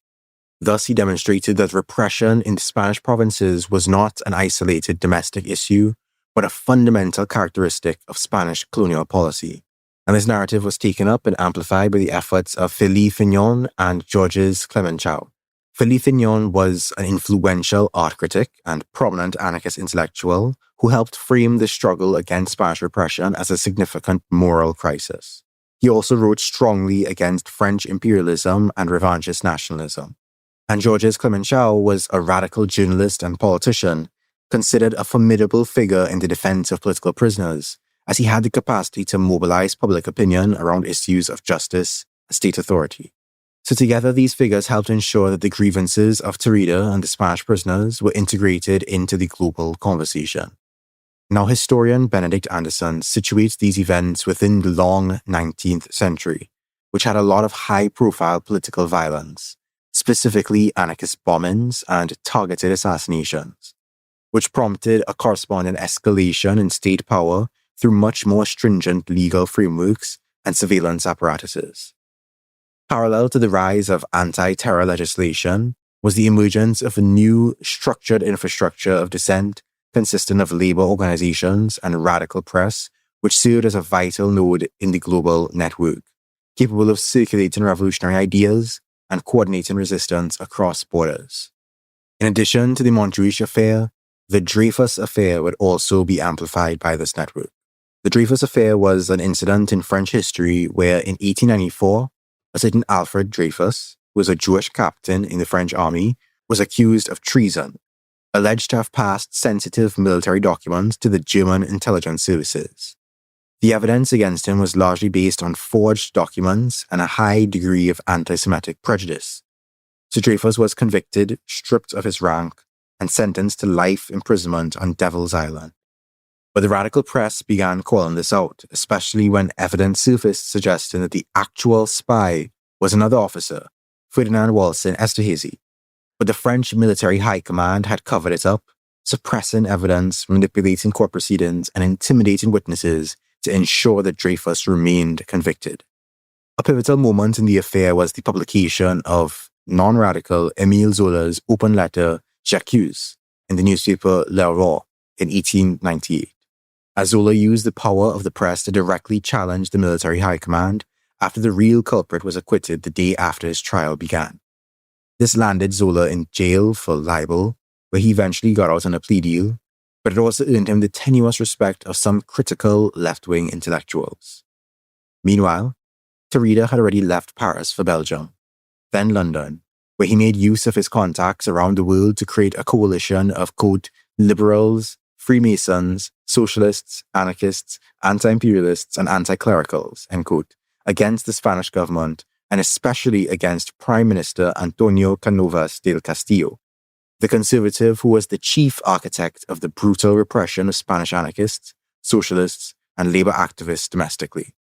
His aim was to ensure the stability of the Spanish monarchy amidst growing pressures of anarchism, labor unrest, colonial rebellion, and American aggression.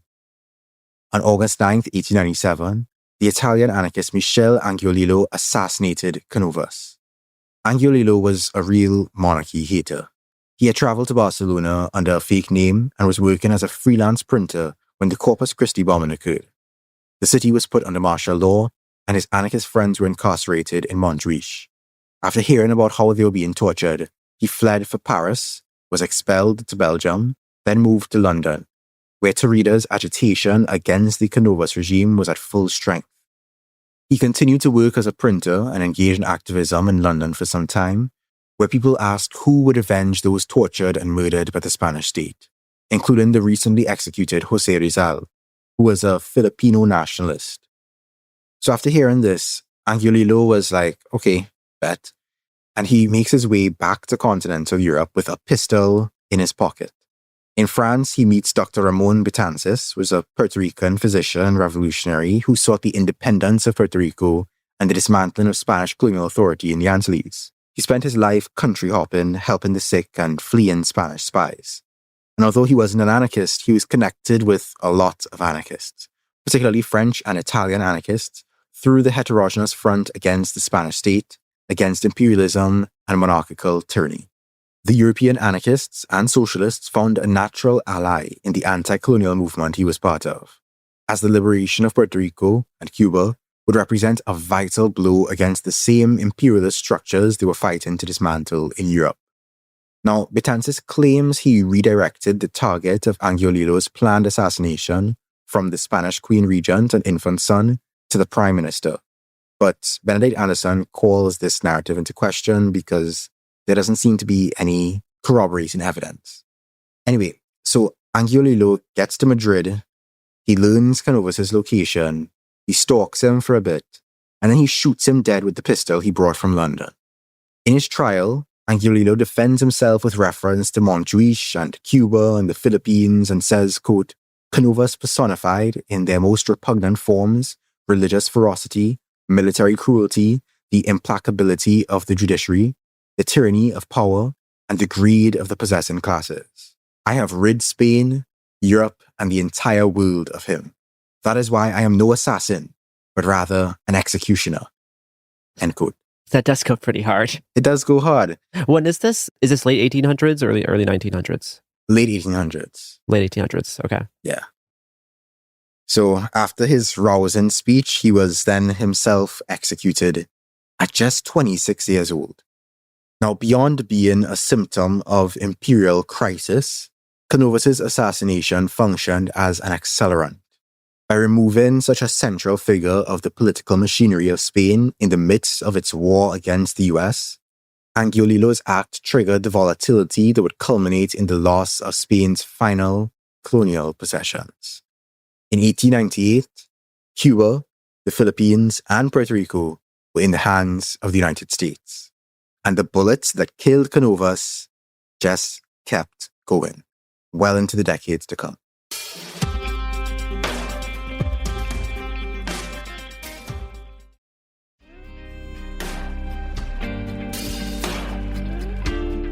Now, speaking of the Philippines, we can turn now to that Pacific node of the movement network. Isabelo de los Reyes was a moderate liberal of his time, somewhat privileged as a businessman, publisher, and journalist, but he wasn't afraid to advocate strongly against Spanish colonial rule, and was arrested in connection to the Philippine Revolution of 1896 as part of a broader repression against rebels, intellectuals, and activists. The revolution had begun prematurely after the Spanish authorities discovered their plot, and so many of the revolutionaries were imprisoned as a result. Now, while imprisoned, Isabelo had to deal with the death of his wife and was unable to attend her funeral or do anything for their children. Naturally, after an experience like that, he would be pissed at the colonial injustices that he and his people suffered at the hands of the government and at the hands of the religious orders. He demanded political reform and was met with relocation, first to a Barcelona municipal jail and then to the infamous Montjuic. While in Spain, he met several brave anarchists who had been imprisoned for various crimes. Crimes including advocating for Cuban independence, protesting trials by military courts, and opening secular schools, gasp, for children. Which, I mean, it was Catholic Spain at that point in time. Yeah. So that was like the worst thing you could possibly do. there were some anarchists who were in jail for assassinations. But I mean, come on. What's a little assassination between friends? I mean, yeah, assassination and opening a school, I think, is the same level of danger to the state at this point. Indeed. And these dangerous criminals demonstrated a level of solidarity that really inspired Isabello. And while in prison, he also got access to anarchist literature and was able to take part in discussions with anarchists, where he learned about their rejection of state authority, colonial domination, and class hierarchy. Now, in this exile period, I don't think he ever became an anarchist. And I mean, later in his life, he even served as a senator. But he was profoundly influenced by the anarchists and did come to admire them for decades to come. Eventually, following the assassination of Canovas and the change in government, in 1898, Isabello was freed. He then moved to Madrid and started a fortnightly publication, Filipinas ante Europa, an anti-imperialist critique with particular focus on the growing American empire. And it's funny because after Spain lost their colonies to the US, all of a sudden public opinion in Spain started to become sympathetic to the Filipino fight. It was like, oh, now we could start to feel bad for you all. The Americans embarrassed us, so now we have some sympathy for your plight. And so Isabello criticized America's claim to be liberating the Philippines and Cuba as hypocrisy by pointing to the regular occurrence of lynchings and racist institutions within the US. And he also criticized the Filipino elite for their willingness to collaborate with the new colonial rulers. The Philippine Revolution was basically over by 1901, as a key leader named Emilio Aguinaldo was captured and had to swear allegiance to the US. By the way, Aguinaldo would also prove to be a collaborator later in his life, as he worked with the Japanese occupiers of the Philippines during World War II. So it's a pattern of behavior for that guy. Anyway, so after the end of the revolution, Isabello decided to finally return to the Philippines, to reunite with the 6 children he had with his first wife, who he hadn't seen in years, and to continue the struggle. Also, when he was in Spain, he got married. Isabello arrived in Manila with the works of Thomas Aquinas, Voltaire, Pierre Joseph Proudhon, Charles Darwin, Karl Marx, Peter Kropotkin, and Enrico Malatesta. He might have been the first person to bring the works of some of these thinkers to the Philippines. And I think we kind of understate that luck of the draw, I suppose, when we talk about the movement of ideas in the 19th and 20th centuries. They didn't have the internet, they didn't have the anarchist library. It takes a lot of work, yeah. Yeah, they didn't have all these accessible means of learning about these ideas. So if you didn't happen to know somebody who could bring in that kind of literature for you, well, first of all, you wouldn't even know that literature existed unless somebody told you about it. Yeah. The access to information was severely limited. And so, fortunately, Isabello brought these ideas to the Philippines, and he was the first to do so in his time.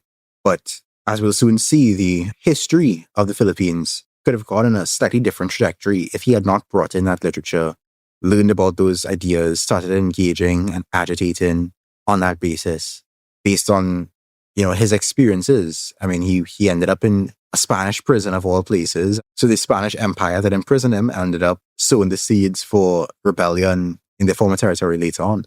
As it happens. A not uncommon turn of events, actually. Indeed. So Isabello pulls up in Manila, and his reputation as an anti-imperialist preceded him. He was labeled a dangerous anarchist. And it really didn't help that the US President McKinley had literally been shot to death by an anarchist just a month prior. This whole period of time is just wild. Every time that I've done an episode with you about like the late 1800s to early 1900s, it's always stuff like this. It's like yeah, an unbelievable collection of happenings. Like history really has such a momentum during this period. Like it's unbelievable. Yeah, I really enjoy drawing those connections, because I mean, he came to Manila with all these organizational plans. He was gonna start a party. He was gonna launch a newspaper. But as he pulls up and he realizes he's literally on a list. Yeah. He kind of had to scrap those ideas and pull back a bit. like Lenin's doing the same stuff like in Germany and Russia during the same time. Like everyone understands the mission. Yeah, yeah. Everyone knows what has to happen. And this is like before the standardization of passports. Yeah. This is before the global visa system. And so people are literally just moving around. Yeah. I mean, I always marvel at the fact that Enrico Malatesta was like, he was getting active in Egypt. At one point, he pulled up in Brazil. You know, everybody has to come to Brazil eventually. He was everywhere, right? And these ideas were everywhere too, as a result of the movement of people bringing these books, bringing these ideas, get involved in conversation. It also helped, of course, that a lot of anarchists were printmakers. Still are. Still. Yeah. Many such cases.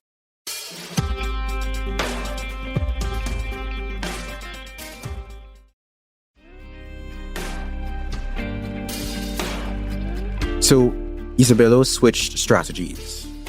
In his words, he took advantage of the occasion to put into practice the good ideas that he had learned from the anarchists of Barcelona, who were imprisoned with him in the infamous fortress of Montjuïc. So he started organizing the working class in Manila. He had the benefit of actually being able to speak the language of the swaths of workers in Manila because he happened to come from the same region of the vastly linguistically diverse Philippines that they did. He was from the Ilocos region of the island of Luzon, and he natively spoke the Ilocano language like many of the workers that had migrated to Milan. Though he was technically part of the intelligentsia, Isabello had a connection to the roots, you know, to the people, the streets. And so he began by organizing the printers, of course, and helping them with their strikes. And from there, the efforts very quickly snowballed, far quicker than the elites could have anticipated, into a cross-industry worker federation called the Unión Obrera Democrática, the first of its kind in the entire country. The federation was flexible and loosely structured, which made it quite suited to undertaking various strike actions. But beyond demonstrations and strikes, Isabello also incorporated a little local flavor because the union was also involved in festivals and theater and music events. So it was a combination of worker and non-worker based organization. You get a little bit of everybody involved when you do that, rather than strictly focusing on just one plane of struggle and connection. Eventually, however, the Americans got their act together and met this movement with surveillance, arrest, and trials. And though they couldn't legally justify keeping him in jail for very long, they did throw Isabello back into jail for a short period. Now, the Worker Federation would eventually collapse, but the ideas remained. And those ideas fed directly into various labor organizations, socialist parties, and guerrilla movements going forward. As for Isabello, his second wife, the one he married in Spain, died. And 2 years later, he married again to an 18-year-old. Isabello married and was widowed 3 times. He actually outlived all of his wives and had a grand total of 27 children. Jesus Christ. Yeah. I have no comments on what kind of father he may have been, but that's just... I mean, yeah, you can kind of assume based on those numbers. But yeah, that is what it is. And the fact that he was in Spain, got married in Spain, had 6 children back home who had lost their mother. Yeah. I mean, he wasn't in Spain by choice, right? But yeah, you know, he was middle class, so he may have had a family back at home taking care of his children, but still that's rough. Yeah. That is rough. So late on in his life, like I mentioned before, he got into electoral politics on the municipal level and the Senate level. And he also in his life got to work in religious reform, eventually founding the Aglipayan Church, which was the first ever Filipino independent Catholic Christian church. Yeah, I was wondering, because like you mentioned he brought over Thomas Aquinas. Yeah. He was very critical of the religious orders, the Spanish Catholic religious orders, but yeah, he ended up forming an independent Catholic church. So a Catholic church that is not associated with Rome. You said he didn't identify as an anarchist. Did he identify as like a socialist? Like what kind of was his like self-defined politics like around this point and like when he started running for office on the municipal level? I didn't see how he defined himself. I think he considered himself to be a patriot. Patriot, somebody who is pro-labor. I don't know that he assigned himself necessarily the title of socialist or anarchist or liberal or anything like that. Yeah. He has, however, been called the father of the Philippine labor movement and the father of Filipino socialism. But what do we take from all of this? The empire might globalize trade, might globalize capital, might globalize various forms of suppression, but it inadvertently globalizes resistance. The same infrastructure that empires use to extend their reach across their claimed territories is the same infrastructure that radicals can use to fight. Even prison was used as a site of connection. A literal place of repression became a place that connected people across multiple countries. I think the lesson that I take away from this kind of narrative I've spun here between the Cuban Creole Fernando Terida, the Puerto Rican Dr. Ramon Betances, the Italian Michel Angiolillo, and the Filipino Isabelo de los Reyes is that the globalization was not a one-way imposition. We could potentially adopt the empire's tools to fight back and to network our resistance. People who are doing resistance, but on the other side of the political spectrum, do this same thing, like the formation of ISIS in prisons because of how we imprisoned Al-Qaeda members is a pretty key example of this. Yeah. This is a very common thing. Like it turns out very, very often the master's tools actually are used to dismantle the master's house. That phrase still has some, I think, metaphorical uses, but in a sort of literalist sense, I occasionally push back on it because it does view movement as a one-way thing. It has no dialectical analysis, and I think part of our job is adapting and moving as empire and capital adapts and moves to the flow of history. 100%. And with that, as always, all power to all the people. Peace.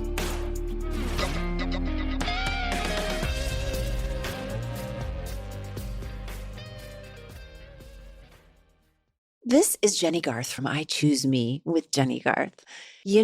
History is full of surprising little details. And laundry? Turns out it's got its own fascinating story too. Because not all detergents are created equal. Tide liquid laundry detergent isn't just clean, it's boosted clean. For cleaner, whiter, brighter, and fresher results compared to Tide Simply. And those stubborn stains that always seem to show up at the worst times? Tide tackles 100% of common stains for every load, every time. Now, if grease is your nemesis, think food spills, cooking splatters, Tide's got 10 times grease-fighting ingredients compared to bargain brands. And it works in a machine, in any water condition, on all your machine washable fabrics. It's no wonder Tide was America's #1 detergent in sales last year. So if it's got to be clean and it's got to be fresh, it's got to be Tide. Shop now at your local retailer. Tide is a proud sponsor of the Elton John Impact Awards, honoring those who have helped shape a more inclusive and compassionate world with their artistry, advocacy, and unwavering commitment to equality. You won't want to miss the Elton John Impact Awards podcast, available on June 1st on the iHeartRadio app and everywhere podcasts are heard. Hi, it's Karen and Georgia from My Favorite Murder. We cruised around LA in the Hyundai Ioniq 5 and dove into the fascinating life of actress and inventor Hedy Lamarr. Want the full story? Take a listen. She starts dating Howard Hughes. And in fact, she helps him design a faster plane.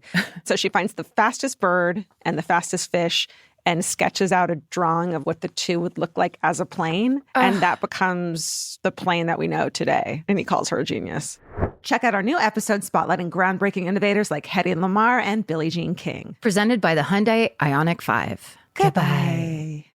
This is Rob Gronkowski from Dudes on Dudes with Gronk and Jules. And talk about a perfect partnership, I'm here to tell you about protecting your end zone with Dude Wipes. If you're still wiping with toilet paper, you need to listen up. Dude Wipes are a wet extra large flushable wipe that leave nothing behind in your behind. Because they are wet, and we all know wetter cleans better. Unlike dry wiping with toilet paper, Dude wipes clear instead of smear. Goodbye dingleberries. Goodbye itch and irritation. Plus, if you take Gronk-sized grumpies, or as I like to call them, Gronkies, baby wipes won't do. You need extra big Dude wipes to handle the job. And they come in different scents and pack sizes, including a single-use, on-the-go pack that you can take wherever you go for that home field advantage. So don't fumble the ball with toilet paper. Stop being an a-hole to your b-hole and start using Dude wipes. Available on Amazon and major retailers nationwide. Dude wipes. Best clean, pants down.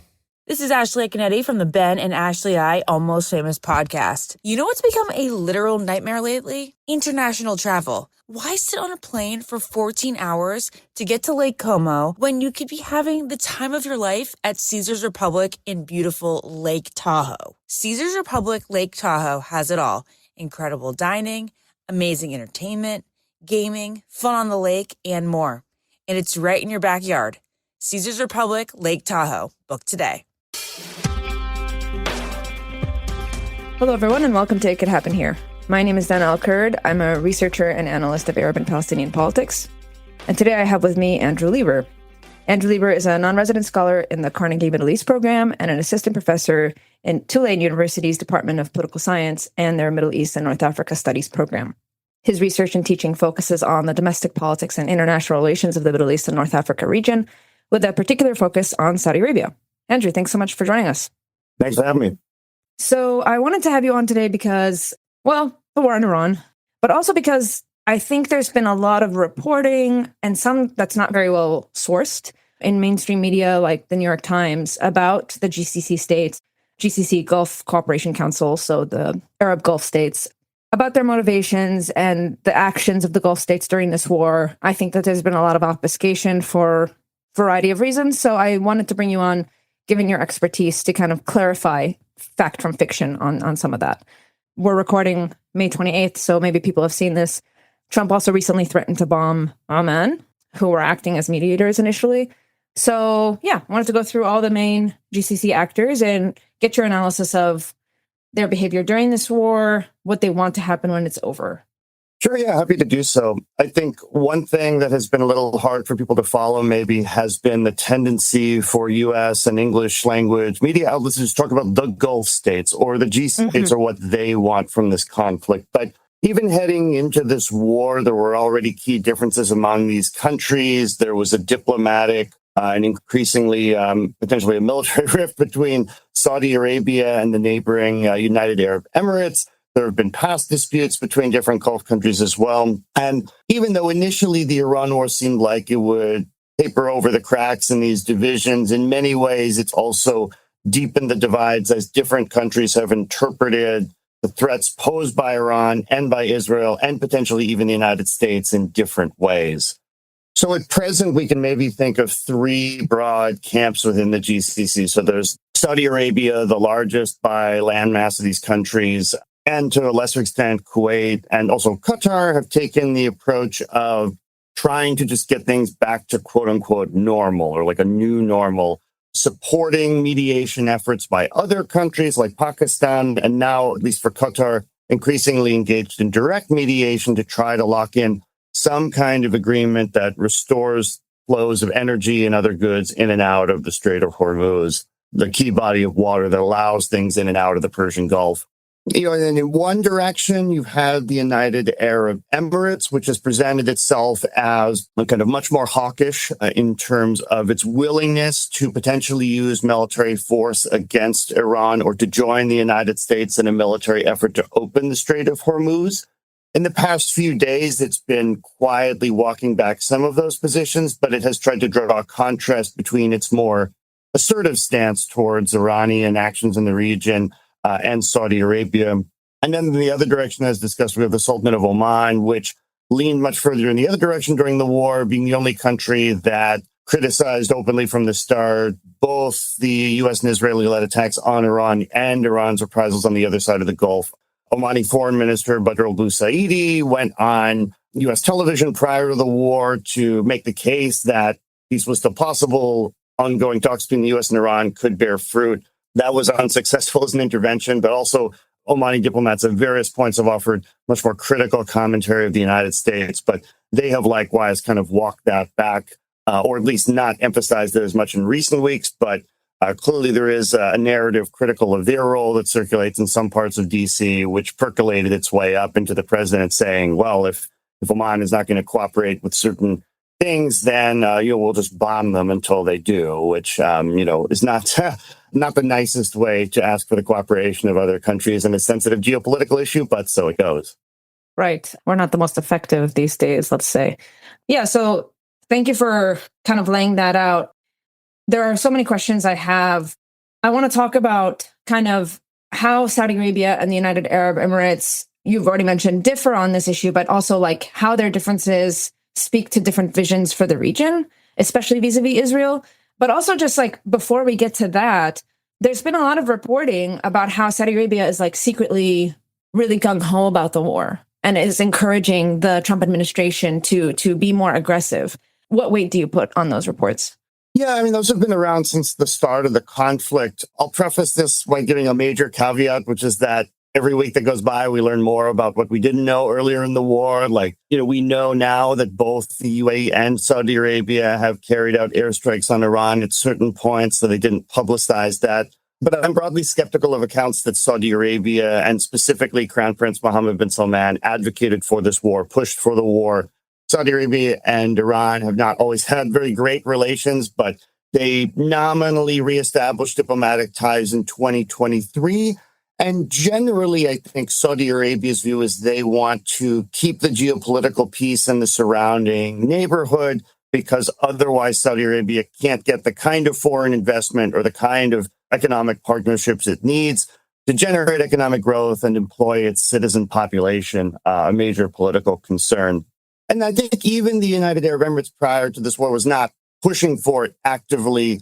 I think these countries also don't want to tell, with the possible exception of Oman, don't want to tell President Trump no directly. So my understanding of things is that everything prior to the war was phrased in a kind of conditional, we would recommend you don't do this, but just make sure if you just think this is a good idea that you can militarily defeat Iran in a rather quick and decisive fashion. Of course, that banked on the United States' current policymakers having an accurate view of their own capabilities, which seemed to be not a correct assumption.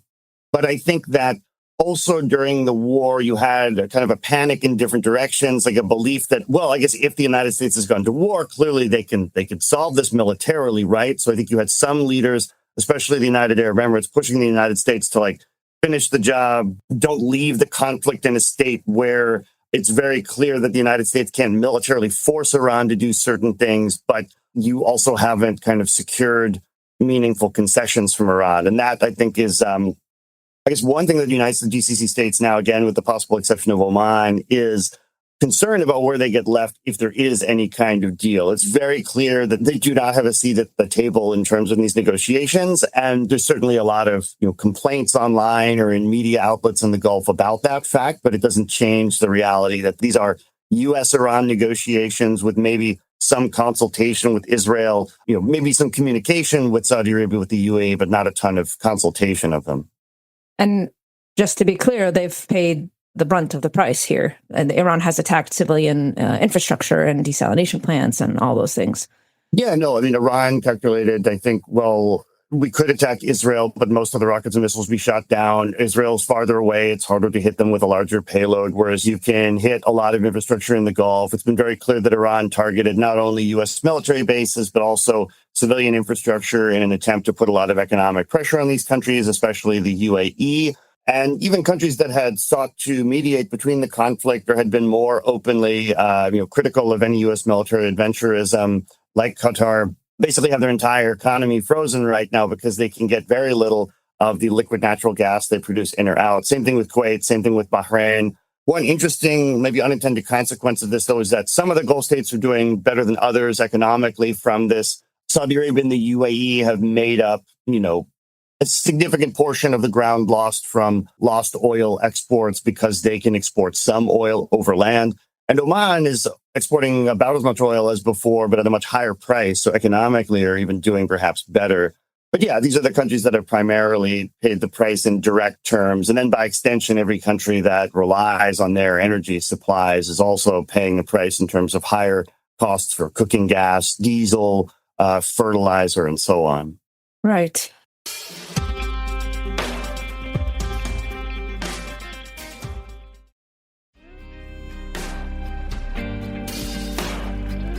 Really, this is an American-Israeli war, even if the United States kind of holds the final say.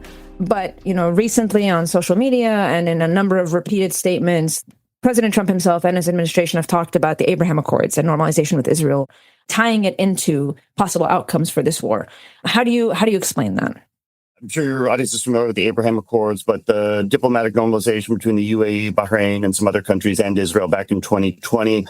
I think for President Trump, talking about this now is motivated by a sense of, there's a real loss of face and status by having talked up how he was going to have this decisive victory against Iran and then it being a disaster on every single front. So I think there's now going to be a hunt for some other kind of quick win that he can show. But I think also the lead up to this war demonstrated that the Abraham Accords as a framework for U.S. policy towards the Middle East was pretty bankrupt in every direction. On the one hand, all of the carrots that the United States was supposed to offer to encourage countries to normalize ties with Israel had effectively already been given out. So for Saudi Arabia, it was here are all the concessions that we were going to use in order to encourage you to normalize ties with Israel. We can just give those to you as long as you promise to invest money in the United States. So that's already been allowed to happen. At the same time, the downside for these countries in normalizing ties with Israel is pretty high. There's nothing that Israeli leaders at present can do to guarantee that there won't be another catastrophic and genocidal war against the Palestinian population. That's something that, a Saudi leadership that is dealing with, potentially rising unemployment, that other countries dealing with ethnic or sectarian divides within their borders, not something they really want to take on as well.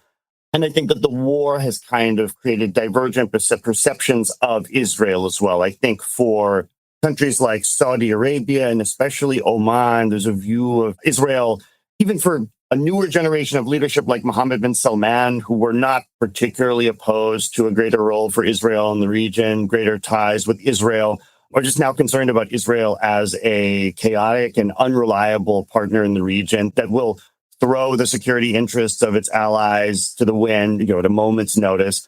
Their interpretation of the Abraham Accords is that it did nothing to protect the UAE and Bahrain from attacks by Iran or from getting dragged into an Israeli-led or partly Israeli-led war. In the other direction, however, the UAE itself kind of views its ties with Israel as more important than ever. Their view is this is a region of unreliable actors. Israel has a capable military. Even if they don't admit it openly, Israel's the only nuclear armed actor in the region. And Israel did send the Iron Dome defense technology to the UAE during the conflict. On the one hand, I think just as we saw during the Biden administration, the Abraham Accords remains this kind of cargo cult for American foreign policy makers, this idea that we'll just say the Abraham Accords and it'll magically make countries kind of change their foreign policy orientation. But I think the Abraham Accords as a UAE-Israeli security, economic, political alliance in the region is stronger than ever and will continue to be the case into the future.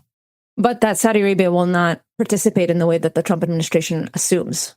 Yeah, I think that Saudi Arabia will continue their policy they've had ever since October 7th, or at least since roughly thereafter, of saying we're not ruling out, we just have some conditions in order to move on that. And then, right. I don't think those are unreasonable conditions of making progress towards a Palestinian state, but they are not anything that Netanyahu or even probably any other political coalition that comes to power in Israel is willing to even think about. So, I don't really see it happening soon. I suppose the thing is, Trump is so unpredictable that he could just lash out and declare that he's going to do something to Saudi Arabia if they don't normalize. But then it's a real question of how long is he going to sustain that? And what does he do if Saudi Arabia or Mohammed bin Salman himself snaps back? Mm-hmm. Over this past winter, we saw, for example, as part of that diplomatic rift between the UAE and Saudi Arabia, we saw Emirati-backed forces in Yemen make gains. A lot of commentary online about like, oh, Mohammed bin Salman isn't willing to do anything about this. And then ultimately wind up the Saudi foreign ministry condemned the UAE's role in Yemen, and Saudi forces bombed like an Emirati shipment coming into Yemen. So there's also the potential here as well. Like these are two political systems where power is highly personalized around specific individuals. And so if President Trump decides to go down that route, there's the possibility for this to become a very personalized conflict. Right. And I think it's important for listeners to understand the connection, why the Palestinian issue holds such weight for Gulf leaders. You mentioned, for example, ethnic and sectarian divides in particular countries. I'm thinking Bahrain, or rising unemployment and dissent and discontent in places like Saudi Arabia. It's because either explicitly or implicitly, the Palestinian issue in some parts of the Gulf is connected to people's anti-regime sentiment, which, of course, the Iranian regime is very good at stoking and exploiting. And so it's not just that they're worried about regional instability outside their borders. It's also, like you said, there are domestic implications for all of these regimes. Yeah, I think if we want to turn back the clock to like the first Trump administration, and even right up to October 7th, in places like Saudi Arabia, I think there was a belief that you could just suppress people's solidarity with Palestine, or that this was like a dead issue for most Saudi citizens.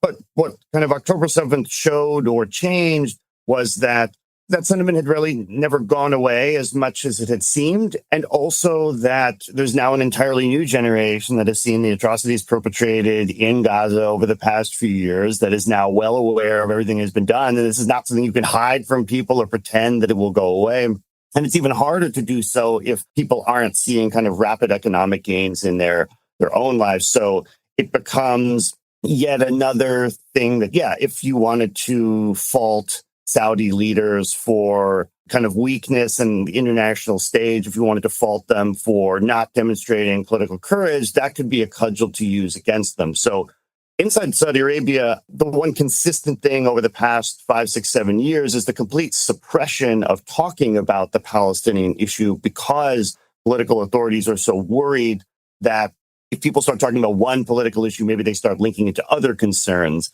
At the same time, there has been a shift among kind of regime-aligned commentators from, if this were back in 2019, 2020, you would hear them say, well, Saudi Arabia is now a country that acts in its own national interest. That means we don't have to listen to the Palestinian leadership. That's their own concern. Now you hear kind of same tune, like different variation, where it's like, because Saudi Arabia is acting in its own national interest, we can decide that we want to act in solidarity with the Palestinian leadership, not just do whatever the West tells us to do. But then this leads into, I think, kind of the polarization among some of the Gulf countries, because it's the exact opposite dynamic for the UAE, where the UAE goes the route of presenting itself as closer than ever to the United States, very aware that they can use Saudi skepticism towards Israel as something to attack Saudi Arabia in U.S. commentary and U.S. media markets. And then even if the countries seem to be able to patch these differences up from time to time, it's going to keep driving them apart as well.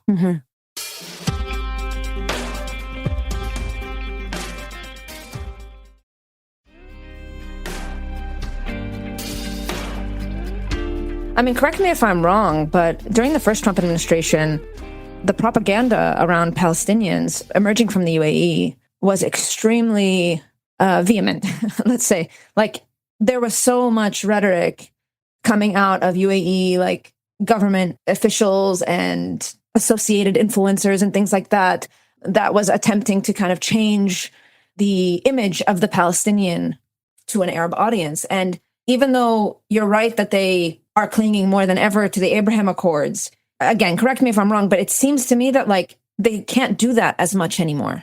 I'm not seeing as much of that kind of rhetoric and kind of anti-Palestinian racism that I used to see.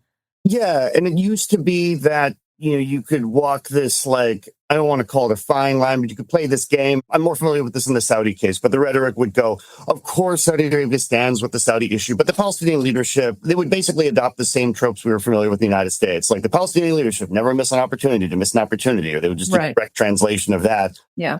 But yeah, it's much harder. Like you can't get away with that anymore because the pushback online would be incredibly intense. And likewise, even from the UAE, we see continued coordination with Israel. But it's interesting how the UAE denies or doesn't confirm certain things. So bombing Iran during the war, the UAE foreign ministry kind of does a wink, wink, nudge, nudge, like, well, look at our policies where we said we would retaliate if we were attacked, draw your own conclusions. Whereas when it comes to Benjamin Netanyahu, like visiting the UAE, they're like, absolutely not, this is false news. It did not happen. Yeah. Yeah. And I think that points to the extent to which, especially Netanyahu, has become extremely toxic and hard to separate from that. And that, even though I don't think the UAE is going to be hosting any like major Palestinian solidarity events anytime soon, at the same time, they're not like, this is not like a warm peace in terms of how they're approaching Israelis either. I'm pretty sure the UAE even condemned the recent law, like basically allowing executions of the death penalty. Yeah. Individuals specifically defined to basically be Palestinians in the West Bank. Also condemned Israel's actions in Lebanon as well. So it's become harder to mount the kind of media campaigns against Palestinians. I think, partly because they backfire, and then partly in recognition that like this was done for years and years. And then ultimately what distinguishes Saudi Arabia from the UAE is not that their citizen publics have different views about the Palestinians, but just that in the UAE, you can surveil, coerce, and bribe your citizen population so much better than in Saudi Arabia. It's like, sorry to be kind of crass about it, but like the juice just isn't worth the squeeze in terms of the Saudi monarchy relative to at least being in this kind of middle path where they're maybe not pushing the United States too much for Palestinian statehood, but are like doing at least the bare minimum to keep, I guess, the idea of a two-state solution alive. Yeah, and to stay adhering to the Arab Peace Initiative in some capacity. What's kind of the takeaway, do you think, for all of these countries in the aftermath of this war? Do you foresee a change in their positions vis-a-vis the United States in particular? For years and years, analysts of the Gulf have been talking about like these states hedging. And I think in one direction, this war showed that like most of that amounted to just trying to get like more concessions from the United States. Like you had a couple European countries show up. You had like Pakistan get involved a little bit, but their strategies for the course of this war still revolved around trying to influence U.S. thinking, frame how they were viewed in the United States. But I do think it is going to trigger changes down the line. Like we saw Saudi Arabia normalize ties with Iran 4 years after the United States failed to intervene after Iranian-aligned groups attacked Saudi oil fields. I think something similar here, where we're going to see developments 3 or 4 years down the line that have been cooking in the background as a result of what has happened in 2026. I think we're starting to see some of that now, and it's not going to be like, oh, we're going to get a Chinese military base in the Gulf. It's going to be other things like we're seeing Saudi Arabia try to work with what it views as the other regional middle powers it can trust and work with. Egypt, Turkey, Pakistan. The UAE, meanwhile, is trying to like double or triple down on its direct security ties with Israel. But I think the way these Gulf states are going to react is going to figure out how can we shape the diplomacy around the region? How can we shape our own security in ways that don't rely on the United States, but aren't like, how to put it? I think in Washington, D.C., because of the obsession with Chinese influence in the world, there's always this belief of like, oh, like if not us, then it will be like the Chinese will be involved. And I think the reality is going to look very different. I don't think China wants to get involved in a security fashion in the Gulf, but there are other countries that have an interest in like some degree of peaceful economic development or some degree of like maximalized security. And that's going to be the future of these states' security relations. Well, thank you so much, Andrew. Really appreciate your expertise. I'll link your profile at Carnegie in the show notes, as well as given that we talked about kind of the Palestinian question in relation to some of these other issues domestically in the Gulf states. I'll also link to some of my own research on this topic. So thank you so much. Great. Thanks for having me.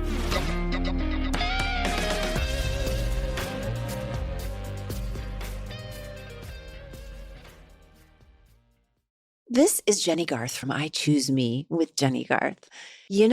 History is full of surprising little details. And laundry? Turns out it's got its own fascinating story too.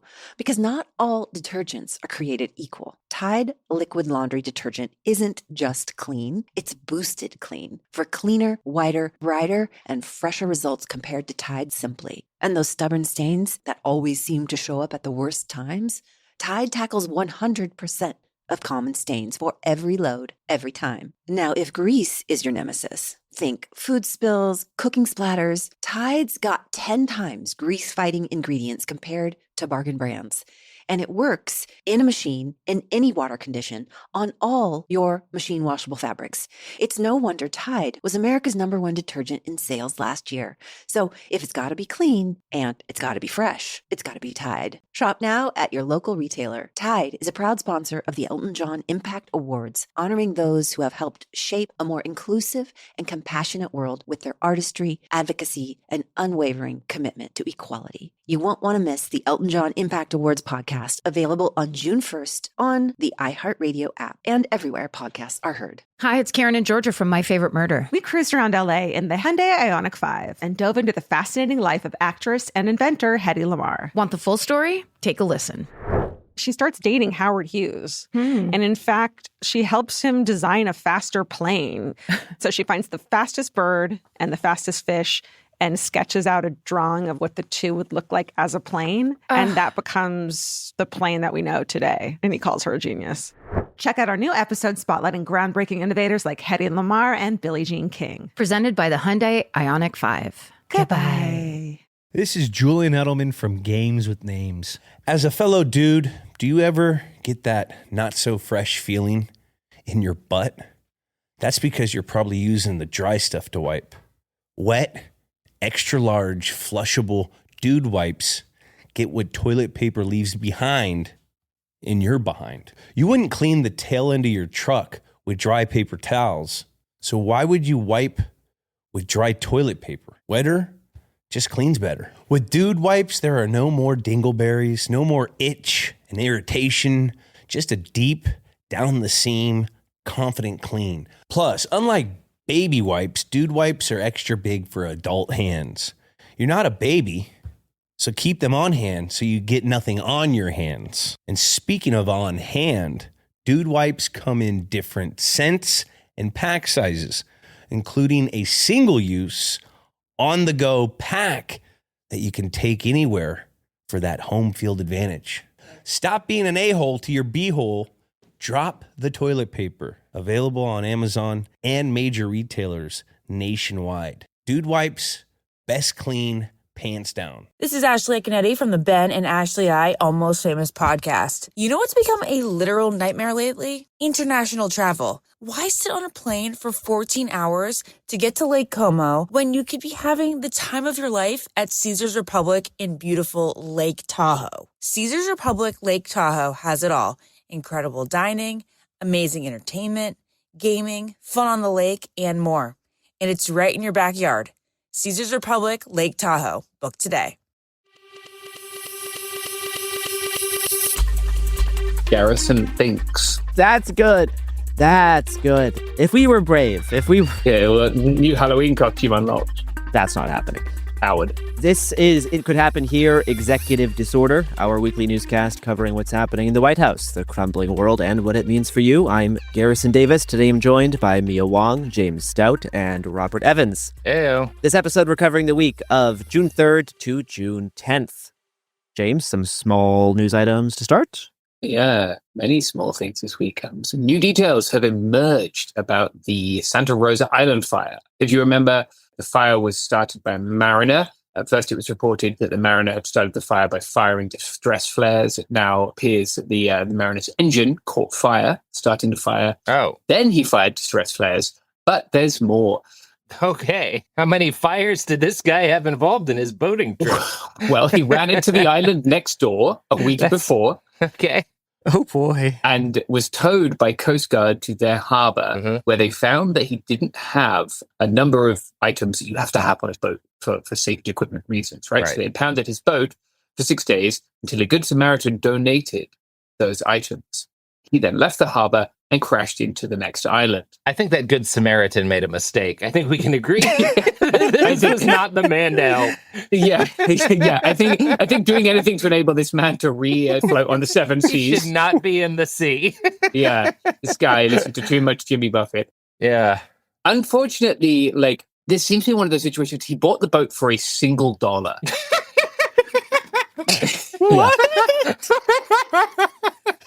We generally don't give advice on this podcast, but I will say... James, you couldn't have said a funnier thing than that.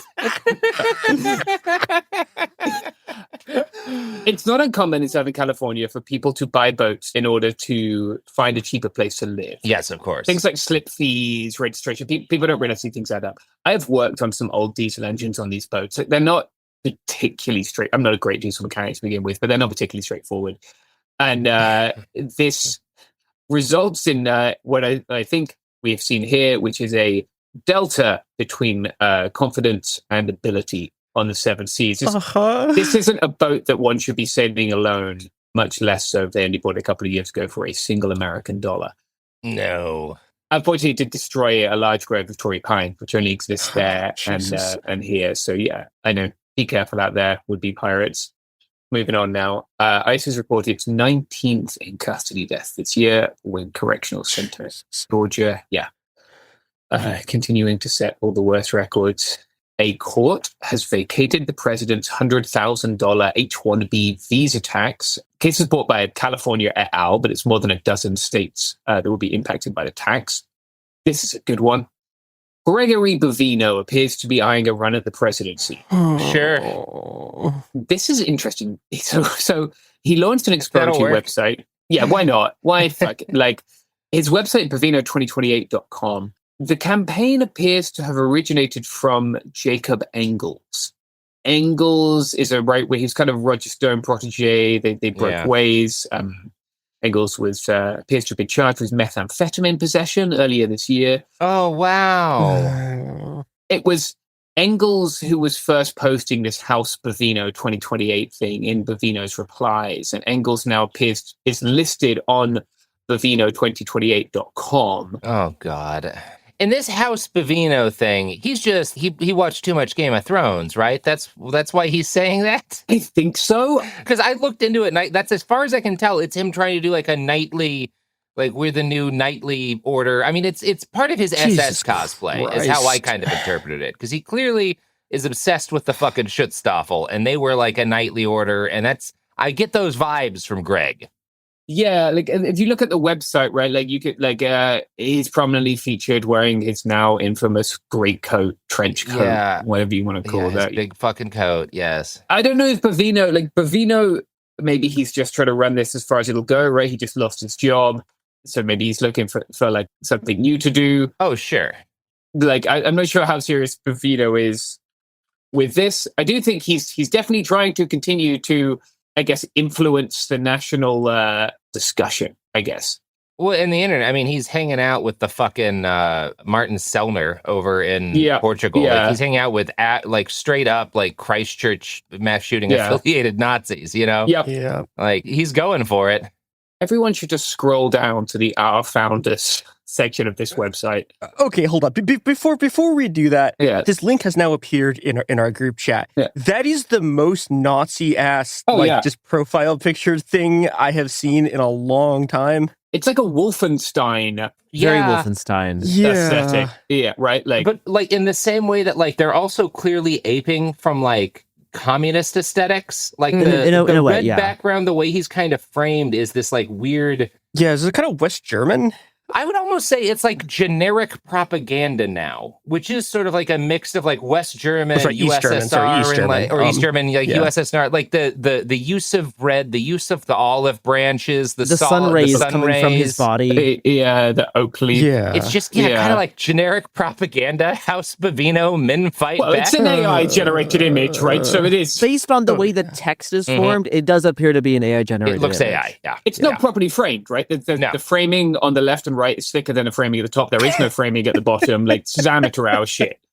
Oh my God, no, I think we're all missing something, which is that right underneath the big propaganda image is in very tiny text, the words, in very tiny text, almost hidden. Bovino knows what America needs. America's men. It's not in quotation marks, but no. The slogan of the campaign is "Men Fight Back." Yeah. Cool. Or the slogan of House Bovino, it's a little unclear. Yeah, right. Unclear. Maybe it's House Bovino. Maybe he's struggling to make rent, having lost his job at the Border Patrol, and he's setting up a pack to pay his rent. But yeah, incredible. Wow. The Our Founders section really. Oh my God. Okay, I have scrolled down to the Our Founders section, and there is an incredible specimen. The a bold national strategy part is really upsetting to me. Yeah. Because he's calling himself the commander and capitalizing the and the C in a very, like, here's the way it's following the commander's maximum effectiveness in quelling the foreign hordes that have subsumed our nation's cities, both large and small. The American people witnessed what true leadership, powered by a warrior mindset, actually looks like as the commander endeavored to restore order and national sovereignty. That is one sentence. Second sentence, America as a whole has already fallen to the grasps of the foreign global one world hellscape ushered in by Barack Hussein Obama. However, we believe that the commander can not only usher in the great restoration of America, but also cement the continuity of a strong and sovereign United States that will last a millennia. 1,000-year Reich, in other words. And that also was one sentence. That is two sentences that I just read. Yeah. I need to be clear. Yeah, the campaign, a couple of Gmail addresses they're using here. Some really small font. By the way, it's inconsistent, right? Yeah, it's very inconsistently. This looks like they had AI lay out his website too. Well, they have one woman on their founders page, and everyone else is size 20, and she's size 11. Yeah, the site will have images of him or of his post where you can see his name, but it refers to him only as the commander. So there's a post of Greg's where it's that post that he made at the airport where he's pointing at the flight to Newark when he was on his way to Portugal, being like, "Should I just handle it myself?" And, go to Jersey to deal with this. And above that is, "Perhaps I must resolve this personally," as a quote. The commander challenging the inertia of the open borders bureaucracy in response to, it's written like Greg Bovino became the overall dictator of America. And this is a history book 60 years later. That's the way his website is written. Yeah, it's incredibly low effort and quite concerning. And he really has a high opinion of himself. Yeah. I gotta say that. Yeah. I do wonder how much this is just Engels just writing this as a fan. Yeah, I wonder how much he had to do with this. But this does not seem like he had nothing to do with it. I will say that based on my knowledge of Greg Bovino. Yeah, he's shared it on his own social media. Great. In other news, the months-long fight over ICE and CBP funding has come to an end. In a 214 to 212 vote on Tuesday, the House has passed a reconciliation bill funding ICE and CBP. Yeah, this is the so-called Secure America Act, right? It'll give them $70 billion. So if we look at that combined with the Big Beautiful Bill, there's about $240 billion allocated to them in a single year. It doesn't mean they have to spend it all this year, right? The Secure America Act gives them a window up to September 30th, 2029, with no particular allocations for any given year. To me, that strikes me as a hedge against funding after the midterms. I think that is what that's about. Also notable, like Harrison said, that they use reconciliation to allow a simple majority in the Senate. We went over the details of a previous version of this bill a few weeks ago. This money is going to go towards hiring and arming new officers, hiring more administrative staff, attorneys, and this is all going to be towards immigration enforcement, as well as some money allocated for acquiring new border technology. The $1 billion of quote-unquote security funding for Trump's ballroom was removed from the bill by the Senate last week. Two other short things I want to mention. Yesterday, a federal grand jury indicted 2 people in relation to Stop Cop City protests and alleged crimes in 2022. And Wednesday morning, the FBI raided about 7 people in Michigan related to pro-Palestine protests at the University of Michigan and protests against University of Michigan officials. As of recording, this just happened a few hours ago, and relates to an indictment that was unsealed this morning as well, which charges 8 people. We'll cover this more in detail in the future. We're going to do one more quick segment here, and then when we return, we're going to talk about the pogroms in Belfast. Yay! Some updates related to primary elections. In Maine, Graham Plattner has won the Democratic primary with about 72% of the vote. Mm-hmm. The governor's race is too close to call, with the ranked choice voting yet to be tallied, but I'm keeping my eye on the Sanders and Labor-backed candidate Troy Jackson, who campaigned with Plattner. Jackson is about 9,000 votes behind the pre-ranked choice vote candidate, Dr. Nirav Shah. After a week of counting, we have more definitive results from the elections in California last week. Yeah, which a lot of people are saying is an unforgivable fuck up of democracy, that they counted all of the votes and it took them a while. But yeah, Garrison, please continue, and we'll talk about the chaos that is being justified by the fact that this took a while to count. Tom Steyer will not be making it onto the ballot this coming November. Nope. With 91% of the votes counted, Steyer has earned 1,928,381 votes, or 22.5%. Republican Steve Hilton, former Fox News host, has edged Steyer out by about 200,000 votes, earning 25% of the vote and advancing to the general election, where he will go up against liberal Democrat Javier Becerra with 27.9% of the vote. Katie Porter won just under 400,000 votes. Karen Bass still leads the LA mayoral primary with 95% of the votes counted. Bass has nearly 300,000 votes, winning 34.3%. Progressive Nithya Raman has moved into second place with 29%, beating Republican Spencer Pratt with 25.5%. So the general election will see Raman go up against Bass. Reality TV star Spencer Pratt was up in the early vote, but as Raman started to pull ahead, Trump and others began claiming the election was being stolen from Republicans.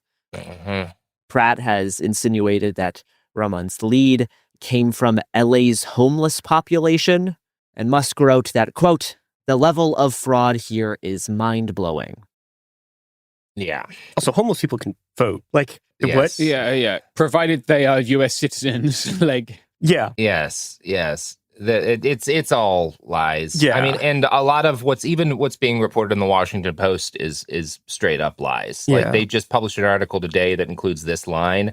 And again, the theme of the article is like, well, obviously this election wasn't stolen, but the fact that it's taken so long is really a problem. You can't actually blame all these people if they think it's suspicious. This is not evidence of a rigged election, but it creates fertile ground for conspiracy theories to take root.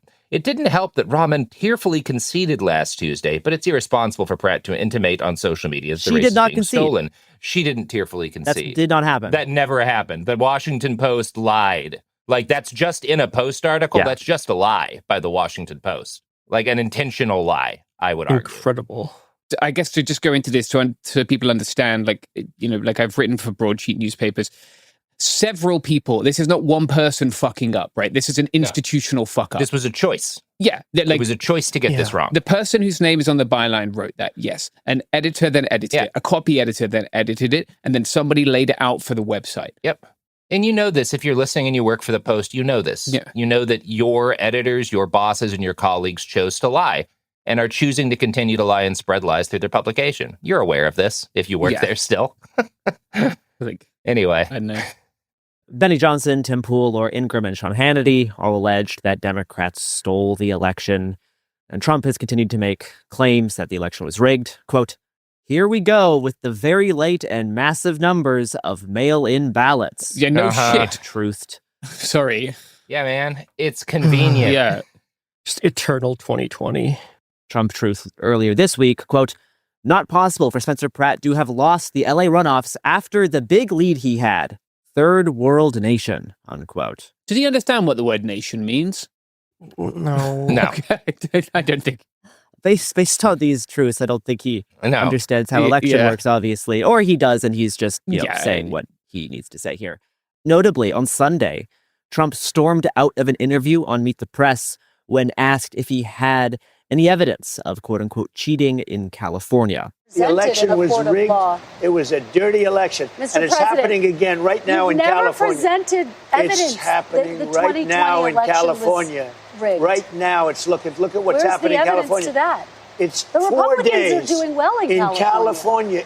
No, they're not. They're dropping fast because it's a rigged election. Let me tell you, it's 4 days. And they aren't even close to coming up with it. That's how they count the votes. You know why they're doing that? Because they're cheating on the election. Do you have evidence to support that? All I have to do is look. All you have to do is look. Is he in front of a green screen that depicts a John Deere tractor and planter? No, they are in Wisconsin in some kind of barn, and it's raining outside in this barn with the John Deere tractor and like hay bales. It's an interesting kind of like real world set they have. Yeah, okay. And the focus is very weird, like the... Yeah.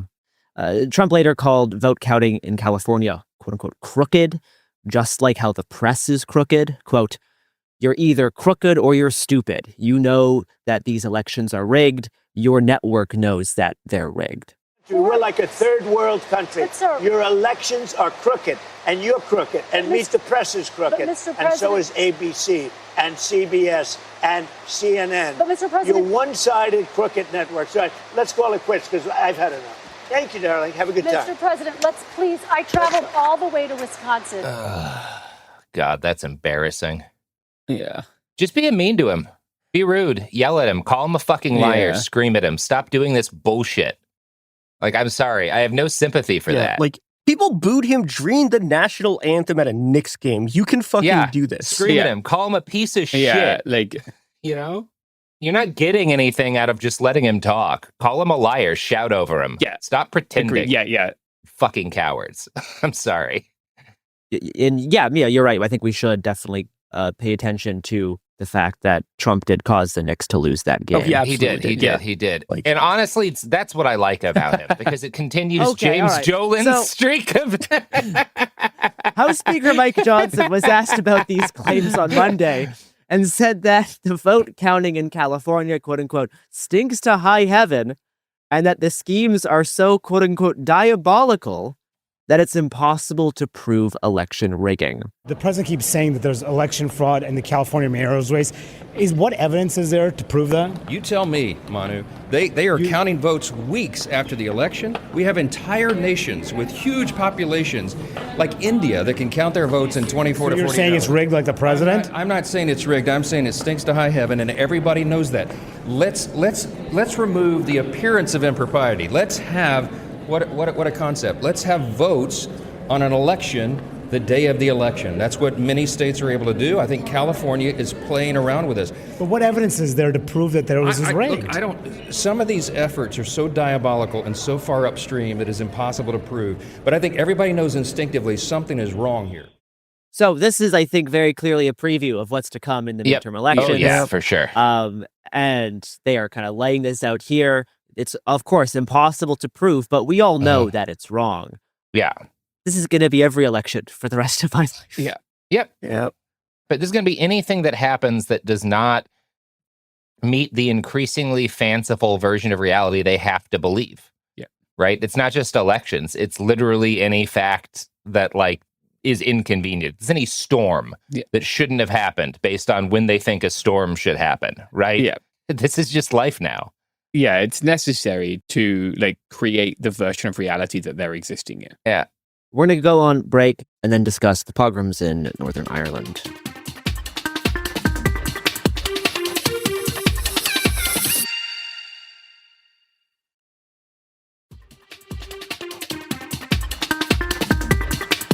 we are back. Ooh. Yeah.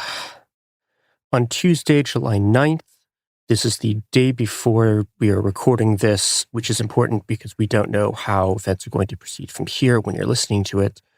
But on June 9th, there were widespread attacks on the homes of non-white people in Ireland in what I and many others have described as a pogrom. Mass assailants kicked down doors, forced non-white people from their homes, and lit houses and cars on fire. People were being stopped in the streets. I'm going to read a little bit from a report from Hannah Othman, who was on the scene reporting on what was going on. Quote, "As a woman from an ethnic minority background looked down from an upstairs window, some of the men rushed the front door and broke it down. With the attack thick with smoke from fireworks, they attacked the downstairs windows with bricks. As they stormed the property, some claimed to be, quote, liberating it. Graffiti nearby demanded, quote, local homes for local people. A woman in the crowd said to her friend, quote, there's wee girls inside." Yeah. It is an extremely bleak and worrying event. The nominal cause of this pogrom was a video of a stabbing in Belfast that has gone viral on social media, which has been amplified by right-wing forces both in Ireland, the UK, and across the world, probably most famously by Elon Musk. We will touch on that more in a second. But before we say anything about the broader context, I think it's important to state two things here. One, Ireland, and also particularly the factions of Irish politics you're going to be getting to here, has had racism problems long before any of these events.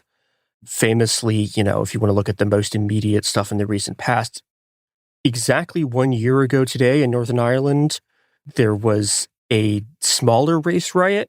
There was a smaller scale version of the thing we're seeing here with less damage, but still, absolutely terrifying effects. This very much rhymes with the race riots that we saw in the UK a couple of years ago. Yeah. Right? It's Like the same, similar deal, similar motivation, mobs attacking. At that point, it was more focused on hotels that refugees were believed at. But like you were saying, Mia, basically the same idea. Yeah, these are white mobs. It's also, I think, important to note, on top of just the general sort of racism of Irish society, this pogrom is largely taking place in loyalist neighborhoods. These are places with very, very long-standing far-right paramilitaries with very close ties to the police. A lot of the people in the streets are, sort of parts of old loyalist paramilitary and criminal networks. These are, in many cases, believed to be the same networks that, were doing shit during the Troubles and have been active in various forms throughout the occupation of Ireland.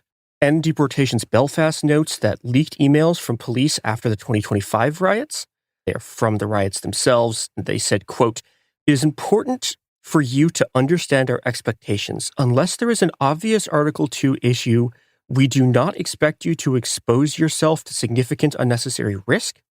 So what that in effect is saying is that this is in effect a stand-down order if you think that anything would be even... Let the mobs do what they're going to do. Yeah, right. And that's just the stuff. This is from the 2025 riots. Presumably similar orders went out during these riots. And that's just the stuff that they sent via email, right, that has been leaked out. The police, again, very notably did very, very little while all of this was happening, while people's houses were being burned down, while people were being dragged out of their homes. These attacks also come after weeks of far-right discourse in the UK about the killings of 2 white men by non-white men. Yeah. I mean, on the BBC, they are having debates about whether there is a, quote, 2-tiered police system, which, when I initially saw that, I was confused because, 2-tiered police system has been the way that, anti-police violence activists have talked about the way the police system functions, where there is a way the police function for white people, which is that it treats them significantly better, and then there's the way it works for non-white people. The far right has flipped this on his head and is now arguing, to an extent that is now sort of national discourse on the fucking BBC, is arguing that there is a 2-tier police system where non-white people are let off the hook for their crimes and where white people aren't protected by the law. This is nonsense, but it has been spreading rapidly, pushed by far-right actors like Tommy Robinson and, of course, Elon Musk. Yeah. Yeah, Musk specifically has been really pushing this. Yeah. And he was a big figure, too, in what happened in the UK a bit ago. Yeah, and the 2025 Irish riots, too. Right. That's exactly right. And he's been nonstop pushing and making posts, making claims to the extent of, the only way things will get better is if we keep protesting. This has to be handled, forcefully, yada, yada, that sort of shit. He's been basically devoting, as far as I can tell, the week that he is about to have that he is having his IPO, devoting the majority of his time to inciting a pogrom. Yes, seems to be. Yeah, he retweeted a post from Restore Britain, which is a somehow even further right, just straight up, effectively fascist party, even further right than the already horrifying Reform Party, saying, quote, "Do not make peace with evil, destroy it." Yep. Yeah, there's another one where it's either you fight back or you die. That's what it comes down to. There's been a lot of comparisons between Elon Musk and Radio Rwanda, which is a radio outlet that was broadcasting calls for the Rwanda genocide. And that's not accurate, really. But you're referring to RTLM, right? Radio Television Libre Mercoledì. Yeah. Yeah. Yes. Radio Rwanda is a different thing. Oh, sorry. Am I Radio Render is a currently existing corporation. So we need to be extremely clear in our terminology. Let me be very clear here, because I actually had this pulled up for this. RTLM was the radio station that is often accused of helping to coordinate, or some people will just say straight up incited the genocide. It was owned by a guy named Felicien Kabuga, who was an extremely wealthy Rwandan man, and who was personally very much involved in wanting to push for the genocide. RTLM regularly called Tutsis cockroaches and encouraged people to cut down the tall trees. However, there are also good reasons why this is not quite as direct as it seems.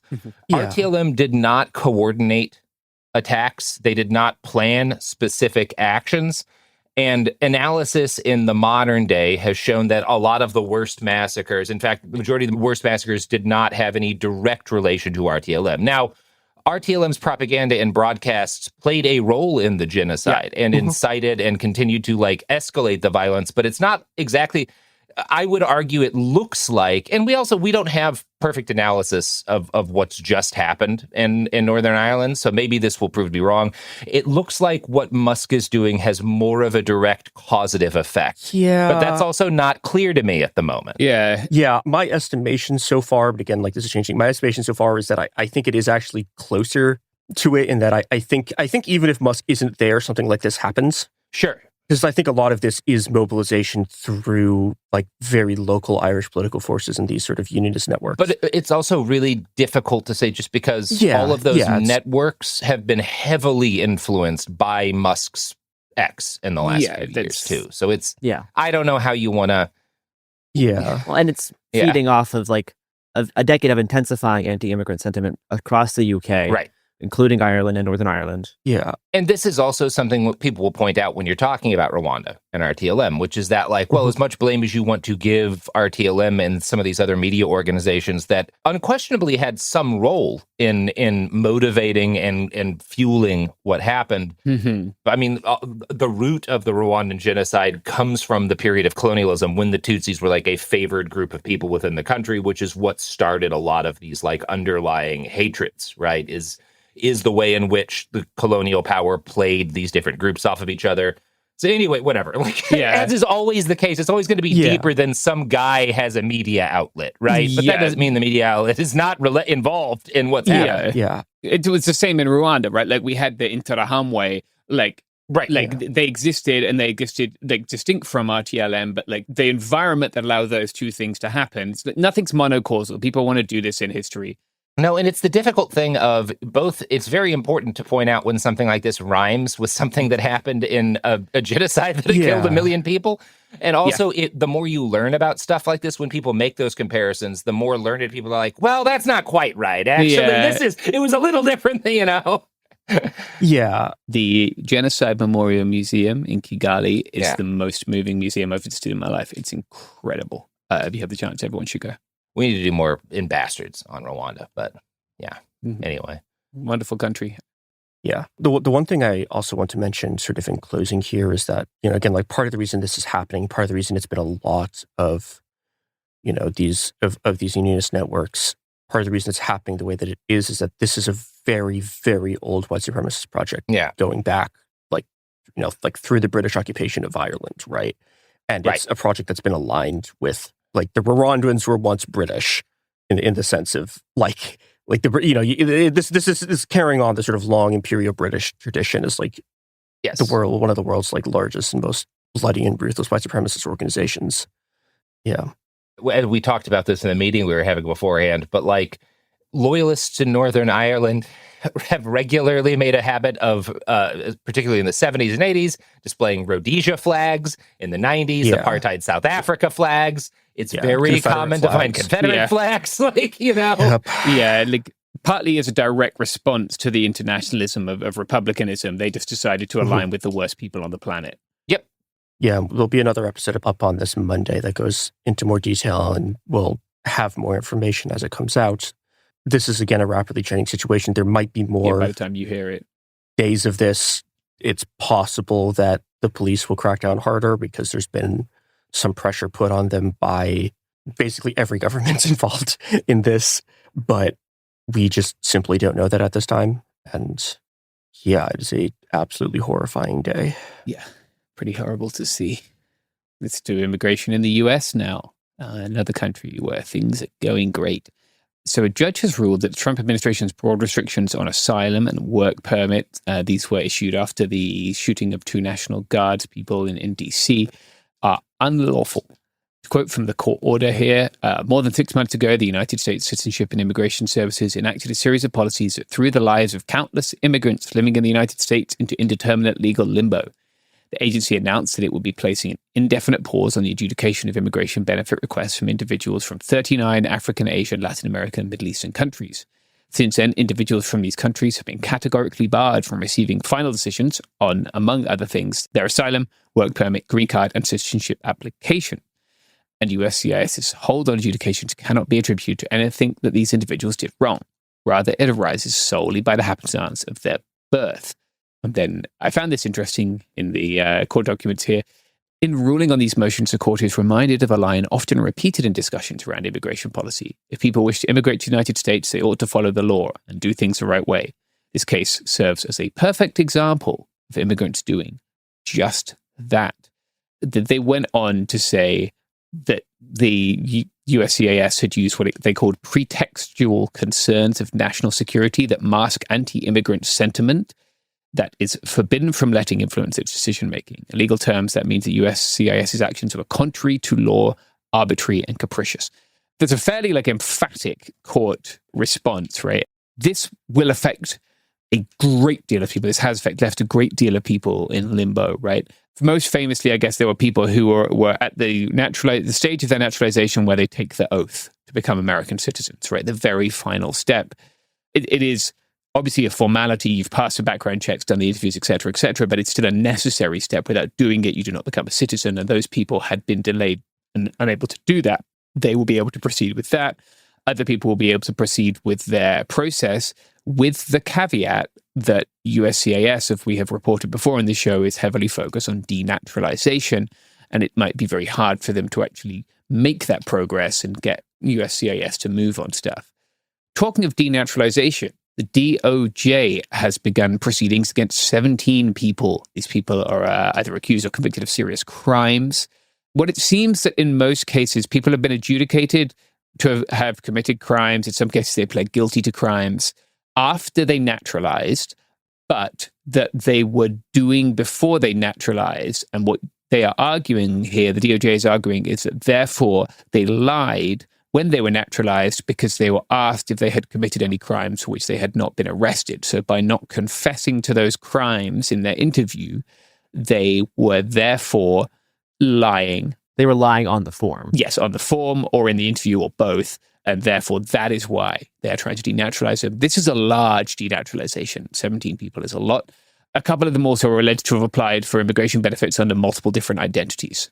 One that I found particularly interesting is a Catholic priest who abused a minor parishioner.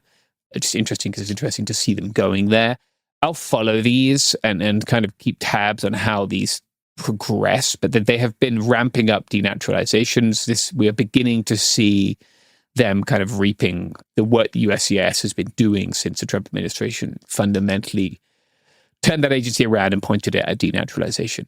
Meanwhile, a GAO report on immigration detention in Camp East, Montana. I've never seen it written like Montana so I'm guessing it's Camp Montana. like Joe Montana almost? Yeah. Well, they write, it says Montana. So I don't know, but it's in Bliss, right? It's inside Fort Bliss. Oh, okay. So one would expect normally a Spanish style pronunciation given the region. Yeah. But maybe they just fucking Enya. I don't know why they're not. Anyway, it's camp. Its name is spelled like the state, not the Spanish word for mountain. Some of the things detailed in this report are pretty shocking. A guard lost a loaded gun. Oh boy. Yeah. People with diabetes and HIV did not receive treatment plans, and quote on Jesus. Yeah. On February 20th, 2026, ICE issued a discrepancy report for a detained non-citizen death by use of force in January of 2026. The coroner's autopsy found the death to be a homicide due to asphyxia. However, the contractor did not provide use of force and death reports to ICE as required. In addition, evidence associated with the incident was missing or destroyed. Jesus. Yeah. like one of their guards strangled someone to death, it appears. Yeah, there's a range of ways someone could be asphyxiated, right? Like yeah, that's true, but I'm guessing they attempted to restrain this person violently, and like as we've seen many other times in American history, murdered them. Yeah. And then evidence of that was destroyed. What is allowing this to happen? It's that the contract was solicited using a worldwide expeditionary multiple award contract vehicle. That's generally like a military contract vehicle. It allows an experienced pool of military contractors to apply for the contract. They probably did it like this to expedite the awarding implementation, right? Like Camp East Montana is a soft-sided facility on Fort Bliss. I've talked about it before here. Soft-sided facility means tents, right? It means keeping hundreds of people in tents. They hired a contractor who had no experience using what's called a lowest price technically acceptable evaluation approach. So they like filter out people who can't do the requirements that they have for the contract, and then they look at which of the ones that does meet the requirements has the lowest price, right? This has resulted very clearly in them contracting someone who's completely incapable of managing a facility like this.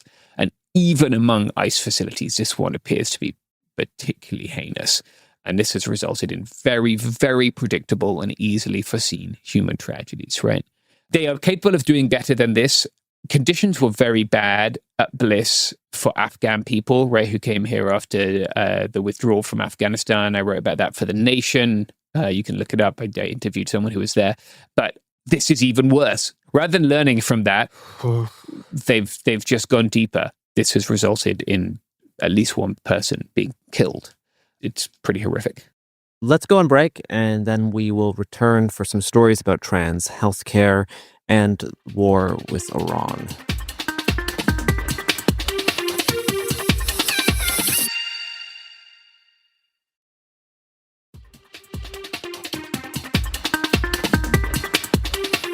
All right, we are back. I have a sort of hodgepodge collection of stories related to trans healthcare and trans rights in the United States that I'm going to go kind of sequentially, and some of them tie together. But let's start with the trans military ban. We have an update on this.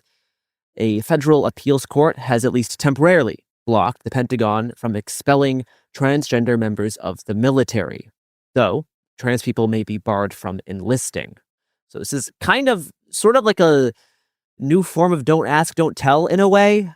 Of you can get in if you're not trans, but once you're in and you are trans, there's no legal grounds to remove you from the military. Yeah. This was a 2-1 ruling that found Hegseth's anti-trans policy was, quote, driven by the bare desire to harm a politically unpopular group and, quote, both arbitrary and based on animus. For those reasons, the policy violates the plaintiff appellee's constitutional right to equal protection of the law, unquote. That last bit is very important, like the equal protection clause. In cases like this is going to be the main thing that trans people are able to rely on. Now, Circuit Judge Robert Wilkins, an Obama appointee, wrote that the Trump admin claimed their anti-trans policy is solely about whether the military can disqualify people from service due to a mental health condition like gender dysphoria. Judge Wilkins wrote, quote, but the record shows that the purpose of the Hegseth policy is to target applicants and service members who express what the administration believes is a quote-unquote false gender identity. And the policy goes far beyond disqualifying persons currently or recently suffering from gender dysphoria. Some of those disqualifications are completely unexplained and have no reasonable justification, unquote. Hegseth almost immediately announced he is appealing to the Supreme Court. Oh boy. We will see where this goes. Yep.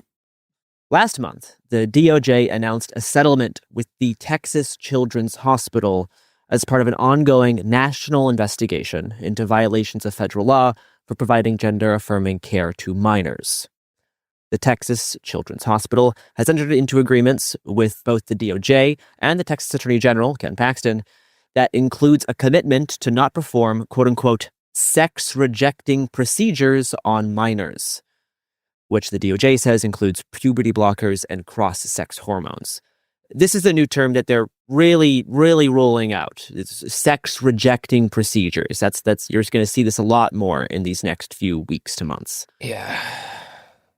The hospital in Texas also agreed to pay over $10 million in damages and civil penalties to, quote, resolve allegations that it submitted false billings to public and private payers to secure insurance coverage for pediatric sex-rejecting procedures. The department alleges this conduct violated the Federal Food, Drug, and Cosmetic Act, the False Claims Act, and federal fraud and conspiracy laws, unquote. So they're saying that by billing insurance, whether public or private, for quote-unquote sex-rejecting procedures, trans healthcare, that this was an act of fraud. Now, this is a settlement, and at the end of the settlement, they do note that these are just allegations, that these have not actually been proven, liability has not been proven in a court, but these are the allegations that resulted in the settlement. Now, as a part of the settlement, the Children's Hospital will also open the first ever quote-unquote detransition clinic. So detransition care is the same as transition care, right? It is the same type of care. Yeah. I know this. This is like what I do. There's not enough detransitioners out in the world to like sustain an actual full clinic, which points to the fact that this clinic is not going to be used for consenting detransition. This is mainly going to be used as a conversion therapy clinic for kids who want to transition but are now going to be forced to go to a clinic like this because they're not able to get their healthcare through this hospital, or really like in Texas as a minor. The Cleveland Clinic in Ohio settled a very similar case last week, paying a $308,000 fine and agreeing to dedicate $2 million in funds for detransition care while promising to not provide gender-affirming healthcare to minors for 20 years. Jesus. That is the part of the settlement in the Cleveland Clinic case. My God. Yeah. In mid-May, Oklahoma passed a bill prohibiting Medicaid coverage of gender-affirming care, including surgery and HRT, as well as offering this care in state-owned facilities. The bill does not cut funding to doctors at private healthcare facilities to provide HRT, as I've seen some claim online. This, like many of the Medicaid restrictions, primarily affects poor trans people on state Medicaid and may make care hard to access in the future, depending on how private hospitals react to this bill, even though it does not necessarily force them to change the way they operate. Lastly, later this summer, New York City will begin testing a pilot program for a direct, low/no-cost, gender-affirming care clinic for adults, opening in a low-income neighborhood in Queens. I think this is a good first step in providing access to care, considering the Trump administration's threats to restrict Medicaid and Medicare coverage, or remove Medicare/Medicaid eligibility from hospitals that provide gender-affirming care services. But as we know, trans youth have borne the brunt of these threats. Now, both Mamdani and the city health commissioner have said they are working to expand city-provided gender-affirming care services to cover trans youth. Commissioner Martin told the city council last Friday, quote, "We are committed to this issue and want to make sure that we provide the services and resources for youth, as well as making sure we don't expose ourselves to clawbacks from the federal government, which disrupt the rest of the care we can give. There's much more to come on this, but rest assured we are working on this," unquote. Something that is worth understanding here is that this new pilot program, this city-run low/no-cost drop-in clinic, is completely separate from the city's H&H municipal hospital system, which already operates multiple H&H Pride centers that currently offer youth gender-affirming care, including HRT. I called one this morning to confirm that they are still offering services to children, people of all ages. Now, H&H is funded through city subsidies and patient revenue through Medicare. The new pilot program is attempting to launch an alternative care service that isn't reliant on insurance or federal funding, if that comes into question. And they're trying to get this clinic up and running off the ground as soon as possible, and then, once the pilot program is tested, expand it. Last week, Mamdani announced a $15 million investment in gender-affirming care, quote-unquote, as a first step, and said that the funds would be used to, quote-unquote, unlock care for youth who have had their healthcare restricted by private hospitals, though it's currently unclear how exactly these funds will be used. For a while, advocates in New York City and state were fighting for care in the state budget, which delayed some of the process on this city-provided care because they were expecting about $8 million of care from the state budget, which eventually fell through. So now the city process is ramping up on this. Earlier this year, 2 major hospital systems in New York City stopped providing gender-affirming care to trans youth ahead of prospective HHS federal rule changes that would prevent hospitals from receiving federal funding if they offer gender-affirming care services to youth. These rules have yet to go in effect, but 2 major hospitals essentially complied beforehand. The risks from the federal government aren't just isolated to restricting federal funding. The Trump administration has employed a variety of threats in an attempt to intimidate patients and care providers. Last month, the 2 hospitals that discontinued care for trans youth received a criminal grand jury subpoena from the U.S. Attorney's Office in the Northern District of Texas, requesting information on patients under 18 years of age. At least one of the hospitals, Mount Sinai, is complying with the subpoena, though telling parents the records would be anonymized, whatever that means. Yeah. A group of trans New Yorkers who have received care at NYU Langone and their parents have filed a class action lawsuit to protect their medical records, though patients at Mount Sinai could also sign on to this suit. The suit has extended the deadline for the subpoena till late June, as both the hospital and patients fight this in court. A similar administrative subpoena requesting records for youth patients was challenged and successfully blocked in Rhode Island. These subpoenas should be fought on the strongest grounds by both the patients, the state, the city, and the hospitals themselves. And beyond the all-ages care currently offered by the H&H Health System, I think it was also fair to advocate that the direct, low, no-cost drop-in clinic expand to cover all ages once the pilot program is up and running this summer. We'll briefly discuss the detention of an ICE officer and the war on Iran. We do have a good ICE arrest for you this week. yeah. The one good ICE arrest, right. Let's just start there then. So the Hennepin County Attorney has filed charges against ICE agent Christian Castro.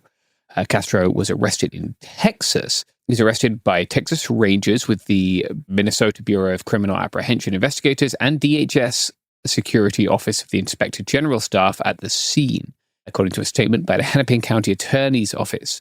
Castro is charged with, quote, 4 counts of second-degree assault and 1 count of falsely reporting a crime for an incident on January 14th, 2026, when he discharged his weapon through the front door of a home, knowing there were people who had just run inside.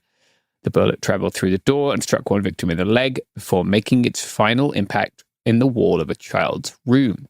They didn't note in this that the case might be removed to federal court, but they say that he would still be ineligible for presidential pardon. It is not usual when announcing any prosecution to consider the impact of a presidential pardon. It is interesting that they did. The case in question refers to Castro's shooting of Julio Sosa Celis, in which the DHS claimed that Sosa Celis and 2 others attacked Castro with a broom and a snow shovel, and that Castro, quote, fired a defensive shot to defend his life. DHS very quickly dropped its case, put 2 agents on leave for providing accounts that were contradicted by video evidence. Probably Castro was one of them, right? This is interesting, A, that they were able to obtain the DHS OIG support. I had forgotten that DHS OIG was still doing stuff like this, to be honest. I didn't think they were. So this will be one that we will follow.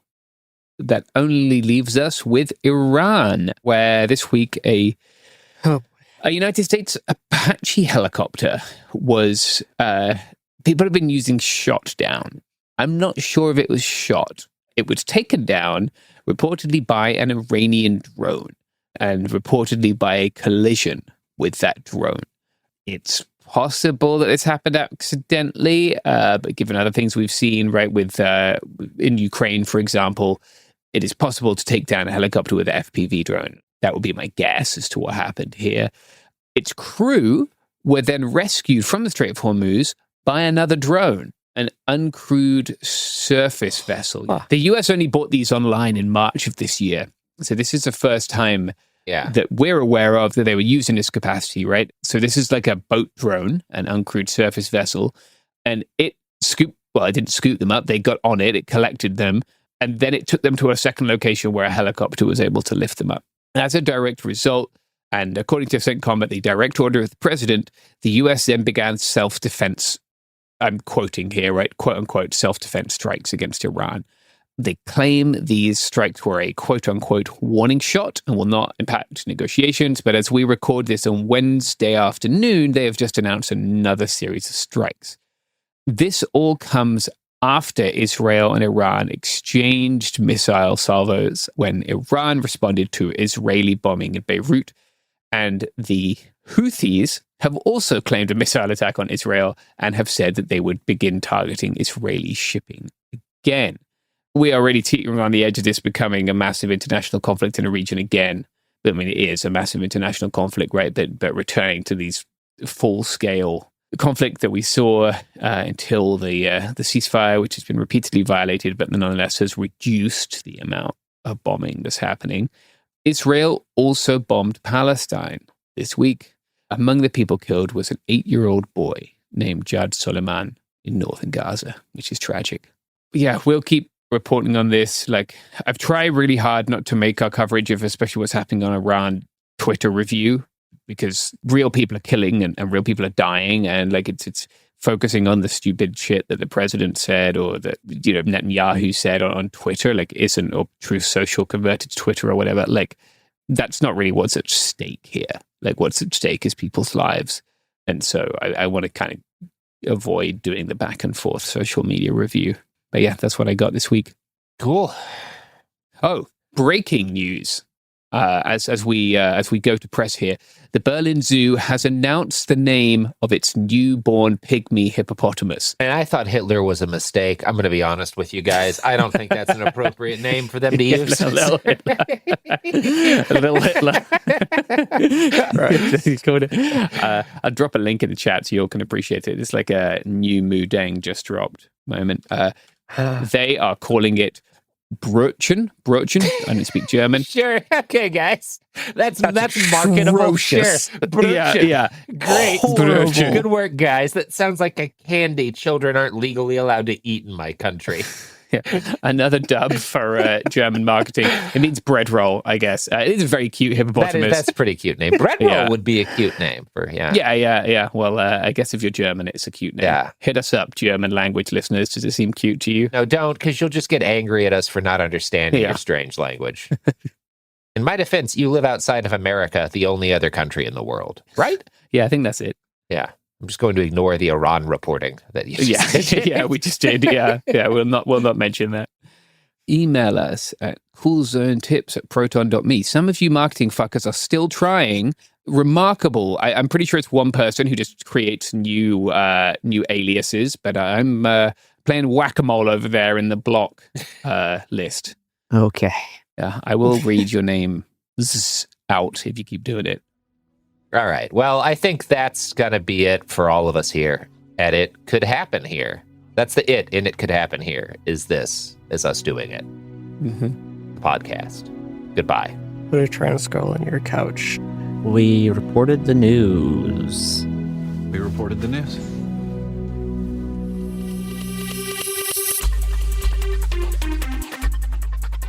Hey, we'll be back Monday with more episodes every week from now until the heat death of the universe. It Could Happen Here is a production of Cool Zone Media. For more podcasts from Cool Zone Media, visit our website, coolzonemedia.com, or check us out on the iHeartRadio app, Apple Podcasts, or wherever you listen to podcasts. You can now find sources for It Could Happen Here listed directly in episode descriptions. Thanks for listening.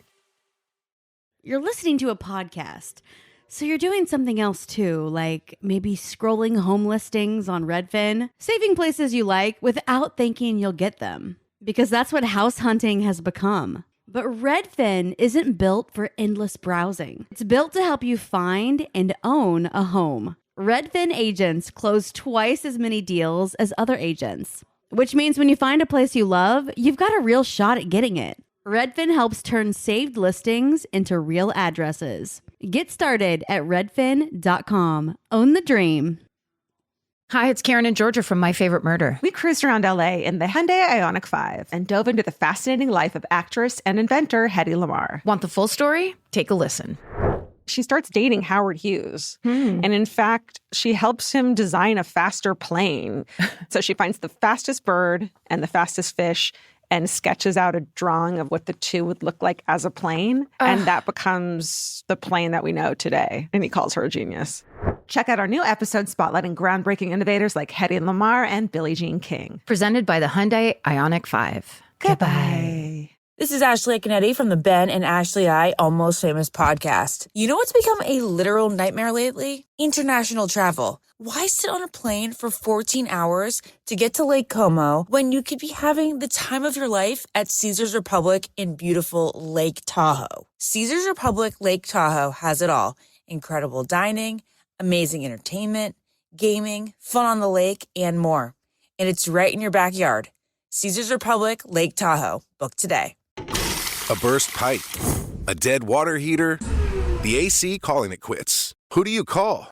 HomeServe is an easy way to handle unexpected home repairs with plans covering stuff basic homeowners insurance usually won't. Instead of scrambling for a contractor, you make one call to get the repair process started.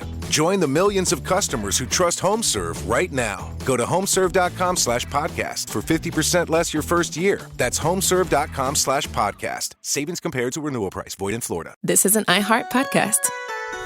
Guaranteed human.